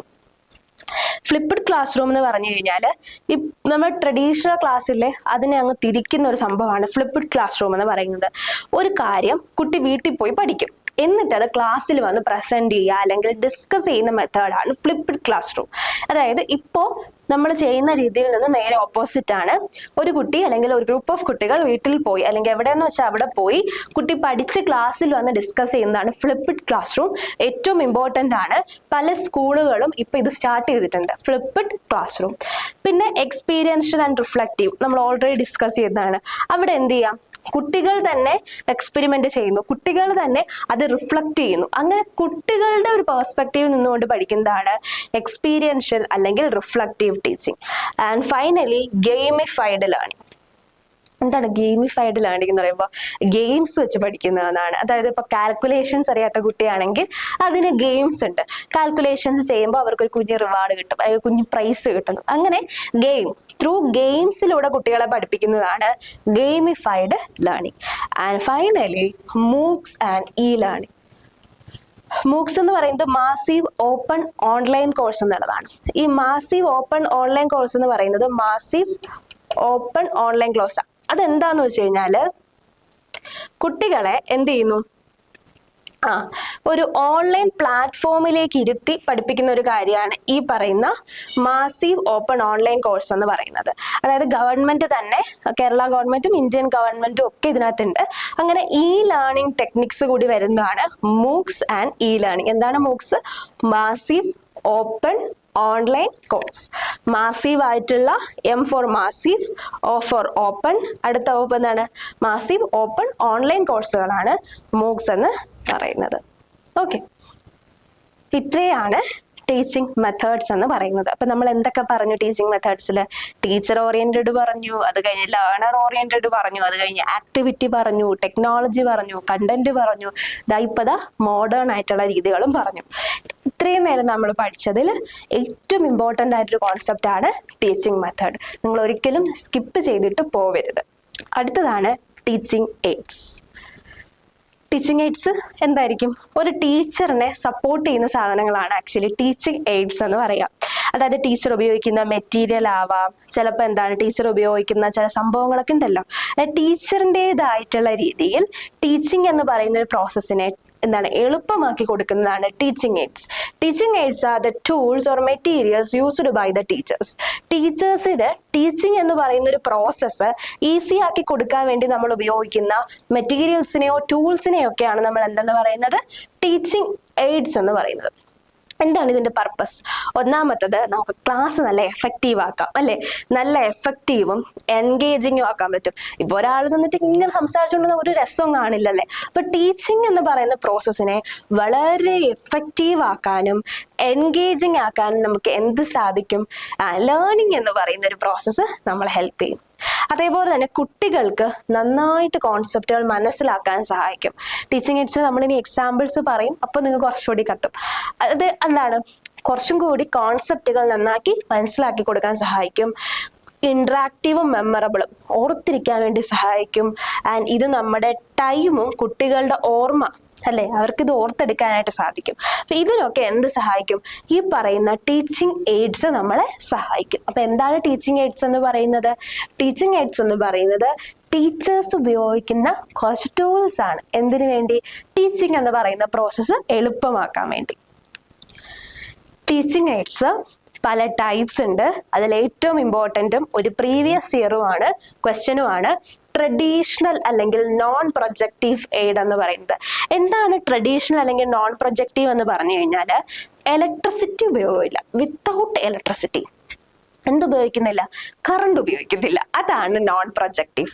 അല്ലെങ്കിൽ പ്രൊജക്റ്റ് അതായത് നമ്മൾ ഈ പറയുന്ന പ്രൊജക്റ്റ് സാധനങ്ങൾ അങ്ങനത്തെ ഒന്നും പ്രൊജക്ഷൻസ് ഒന്നും ഉപയോഗിക്കാതെ ഇലക്ട്രിസിറ്റിയുടെ ഉപയോഗമില്ലാതെ നമ്മൾ കൊടുക്കുന്നതാണ് ട്രഡീഷണൽ അല്ലെങ്കിൽ നോൺ പ്രൊജക്റ്റീവ് എയ്ഡ്സ് എന്ന് പറയുന്നത്. അതിൽ ഏറ്റവും ഇമ്പോർട്ടൻ്റ് ആയിട്ട് കഴിഞ്ഞ ഇയറിൽ, അതായത് കഴിഞ്ഞ HSST എക്സാമിന് ചോദിച്ചു മോഡൽസ് എന്ത് തരം ടീച്ചിങ് എയ്ഡ്സ് ആണെന്ന് ചോദിച്ചു. എന്താണ് ഈ പറയുന്ന നോൺ പ്രൊജക്റ്റീവ് അല്ലെങ്കിൽ നോൺ പ്രൊജക്റ്റഡ് അല്ലെങ്കിൽ ട്രഡീഷണൽ മെത്തേഡാണ് എന്തെന്ന് പറയുന്നത്? മോഡൽസ് എന്ന് പറയുന്നത്. നമ്മൾ ബ്ലാക്ക് ബോർഡ് വൈറ്റ് ബോർഡ് ഉപയോഗിക്കുന്നത്. ഇലക്ട്രിസിറ്റി വേണോ? വേണ്ട. ചാർട്ടുകൾ ഉപയോഗിക്കുന്നത്, പോസ്റ്റേഴ്സ് ഉപയോഗിക്കുന്നത്, ഫ്ലാഷ് കാർഡ്സ്, മോഡൽസ്, മാപ്സ് ഒക്കെ ഉപയോഗിക്കുന്നത്, ഇതെല്ലാം എന്താണ്? ഈ പറയുന്ന ട്രഡീഷണൽ ആയിട്ടുള്ളൊരു മെത്തേഡാണ് നമ്മൾ ഓർക്കുക. അപ്പൊ എന്താണ് ട്രഡീഷണൽ മെത്തേഡ് എന്ന് പറഞ്ഞാൽ നമ്മൾ എന്ത് ഉപയോഗിക്കുന്നില്ല? ഈ പറയുന്ന ഇലക്ട്രിസിറ്റി ഉപയോഗിക്കാതെ നമ്മൾ ഒരു കാര്യം നമ്മുടെ കുട്ടികൾക്ക് സ്റ്റുഡൻസിന് പറഞ്ഞു കൊടുക്കുന്നുണ്ടെങ്കിൽ അതാണ് ട്രഡീഷണൽ മെത്തേഡ്. എക്സാമിന് ചോദിച്ചത് മോഡൽസ് ആണ്. പ്രീവിയസ് ഇയറിൽ ഉണ്ടായത് മോഡൽസ് ആണ്. മോഡൽസ് എന്ന് പറയുന്നത് ഈ പറയുന്ന ഒരു നോൺ പ്രൊജക്റ്റഡ് ആയിട്ടുള്ള എന്താണ്? ഒരു ടീച്ചിങ് എയ്ഡ് ആണ്. അടുത്തതാണ് പ്രൊജക്റ്റഡ് എയ്ഡ്സ്. ഒന്നുമില്ല, അപ്പൊ എന്തായിരിക്കും? ഈ പറയുന്ന കറണ്ട് വേണ്ടതാണ്. പ്രൊജക്ടർ വേണ്ട, കറണ്ട് വേണ്ട സംഭവമാണ് പ്രൊജക്റ്റഡ് എയ്ഡ്സ് എന്ന് പറയാ. ഇതെന്തല്ല ഈ പറയുന്ന ഒരു ട്രഡീഷണൽ വേ ഒന്നും അല്ല. ഇവിടെ നമുക്ക് audio recordings, visual AIDS, audio visual AIDS ഒക്കെ എന്ത് ചെയ്യാം? ഉപയോഗിക്കാം. അപ്പൊ ഏറ്റവും ഇമ്പോർട്ടൻ്റ് ആയിട്ട് നിങ്ങൾ ഓർക്കേണ്ടത് ട്രഡീഷണൽ മെത്തേഡ് അല്ലെങ്കിൽ പ്രൊജക്ടർ ഉപയോഗിക്കുന്നതാവുമ്പോൾ അത് പ്രൊജക്റ്റഡ് എയ്ഡും, പ്രൊജക്ടർ ഉപയോഗിക്കാതാവുമ്പോൾ നോൺ പ്രൊജക്റ്റഡ് എയ്ഡും ആവുമെന്ന് ഓർക്കാം. ഓക്കെ, ഒരിക്കലും മറക്കരുത്. രണ്ട് തരത്തിലാണ് ടീച്ചിങ് എയ്ഡ്. ഏറ്റവും ഇമ്പോർട്ടൻ്റ് ആയിട്ട് നിങ്ങൾ ഓർക്കേണ്ടത് ഏതാണ്? നമ്മൾ ആദ്യം പറഞ്ഞത് ട്രഡീഷണൽ മെത്തേഡ് എന്നുള്ളതാണ്. ട്രഡീഷണൽ അല്ലെങ്കിൽ നോൺ പ്രൊജക്റ്റഡ് എയ്ഡ് എന്ന് പറഞ്ഞാൽ കറണ്ട് വേണ്ട, ഇലക്ട്രിസിറ്റി വേണ്ടാത്തതാണ്. അവിടെ മോഡൽസ് ഒരിക്കലും മറക്കരുത്, ഏറ്റവും ഇമ്പോർട്ടൻറ്റ്. ദെൻ നമ്മളിപ്പോൾ പറഞ്ഞ ഏതാണ്? Projected aid. പ്രൊജക്റ്റഡ് എയ്ഡ്സ് എന്ന് പറയുമ്പോൾ എന്താണ്? ഇവിടെ കറണ്ട് വേണം, ഇലക്ട്രിസിറ്റി എന്താണ് ഇവിടെ ആവശ്യമാണ്. അവിടെ തന്നെ നമുക്ക് ഓഡിയോസ് ഉപയോഗിക്കാം, വിഷ്വൽ എയ്ഡ്സ് ഉപയോഗിക്കാം, ഈ പറയുന്ന ഓഡിയോ വിഷ്വൽ എയ്ഡ്സ് ഉപയോഗിക്കാം, അല്ലെ? അങ്ങനെ പല രീതിയിൽ നമുക്ക് ടീച്ചിങ് എന്ന് പറയുന്ന പ്രോസസ്സിനെ കണ്ടക്ട് ചെയ്യാവുന്നതാണ്. അടുത്തതായിട്ട് നമ്മൾ നോക്കാൻ പോകുന്നതാണ് ഇവാലുവേഷൻ സിസ്റ്റം. എന്താണ് ഇവാലുവേഷൻ സിസ്റ്റം എന്ന് പറയുമ്പോൾ? ഒന്നുമില്ല, പേപ്പർ നോക്കുന്ന പരിപാടി അത് തന്നെയാണ്. ഇവാലുവേഷൻ എന്ന് പറയുമ്പോൾ സിസ്റ്റമാറ്റിക് ആയിട്ട് നമ്മൾ എന്ത് ചെയ്യാണ്? അസസ് ചെയ്യാണ്. ലേണേഴ്സിന്റെ നോളജിനെ സിസ്റ്റമാറ്റിക് ആയിട്ട് നമ്മൾ ഇവാലുവേറ്റ് ചെയ്യാണ് അല്ലെ. അവർക്ക് എത്രത്തോളം നോളജ് ഉണ്ട്, അവർക്ക് എത്രത്തോളം സ്കിൽസ് ഉണ്ട്, അവർക്ക് എത്രത്തോളം നന്നായിട്ട് പെർഫോം ചെയ്യാൻ പറ്റുന്നുണ്ട്, അങ്ങനെ മൊത്തത്തിൽ അവരെ ഇവാലുവേറ്റ് ചെയ്യുന്ന ഒരു മെത്തേഡാണ് ഈ പറയുന്ന ഇവാലുവേഷൻ എന്ന് പറയുന്നത്. ഒന്നുമില്ല, മാർക്ക് ഇടുന്ന പരിപാടി. എന്താണ് മാർക്ക് ഇടുന്ന പരിപാടി?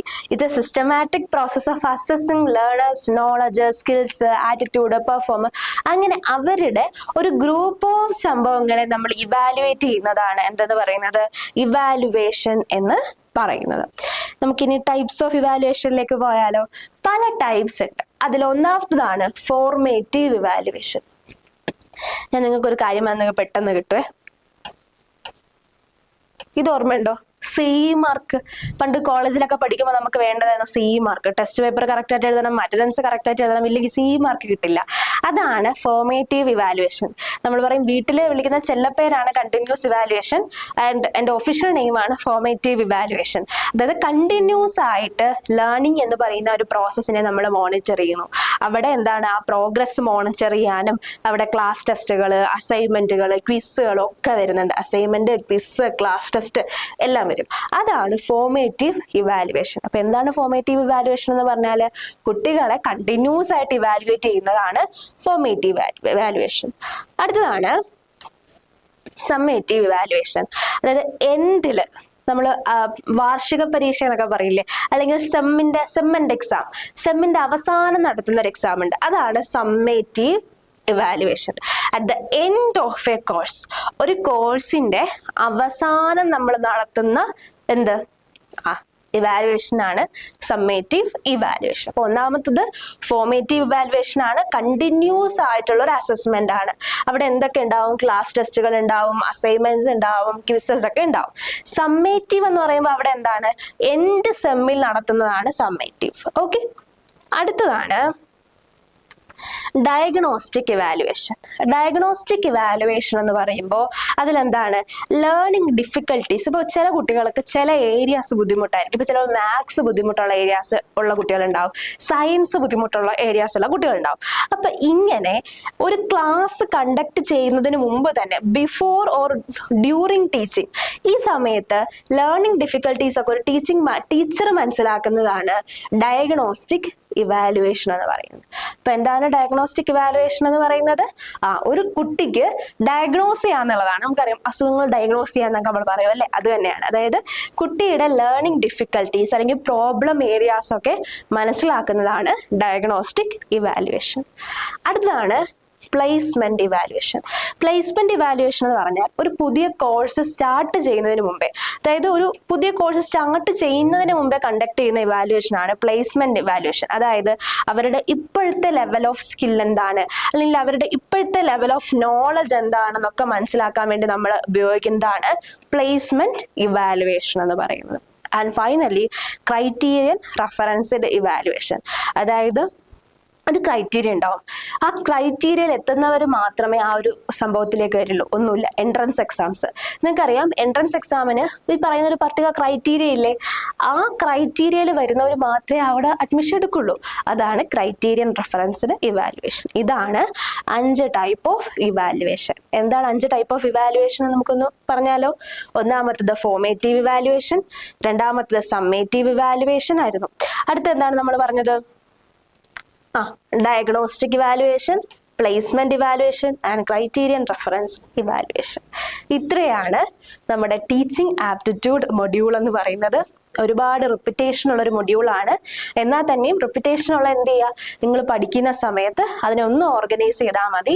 ഓരോ സ്പെസിഫിക് ഹെഡിങ്ങിന്റെയും അണ്ടറിൽ എന്തൊക്കെ വരുന്നുണ്ട് എന്ന് മനസ്സിലാക്കുക. ഏറ്റവും ഇമ്പോർട്ടൻ്റ് ആയിട്ട് ഞാൻ പറഞ്ഞ പോയിന്റ്സ്: ടീച്ചിങ് മെത്തേഡ്സ് ഒരിക്കലും സ്കിപ്പ് ചെയ്യരുത്, ടീച്ചിങ് എയ്ഡ്സ് ഒരിക്കലും സ്കിപ്പ് ചെയ്യരുത്, ഇവാലുവേഷൻ, ഈ ലാസ്റ്റ് പറഞ്ഞ evaluation, teaching AIDS and teaching methods ഒരിക്കലും സ്കിപ്പ് ചെയ്യരുത് in exam point of view. അല്ലാത്ത പക്ഷം ബാക്കിയുള്ള എല്ലാ കാര്യങ്ങളും നിങ്ങൾ അറിഞ്ഞിരിക്കുക. എല്ലാവരും നല്ല ടീച്ചേഴ്സ് ആവാൻ പോകുന്ന ആൾക്കാരാണ്. അപ്പോൾ താങ്ക് യു. ഇത്രയാണ് ടീച്ചിങ് ആപ്റ്റിറ്റ്യൂഡ് മൊഡ്യൂൾ എന്ന് പറയുന്നത്.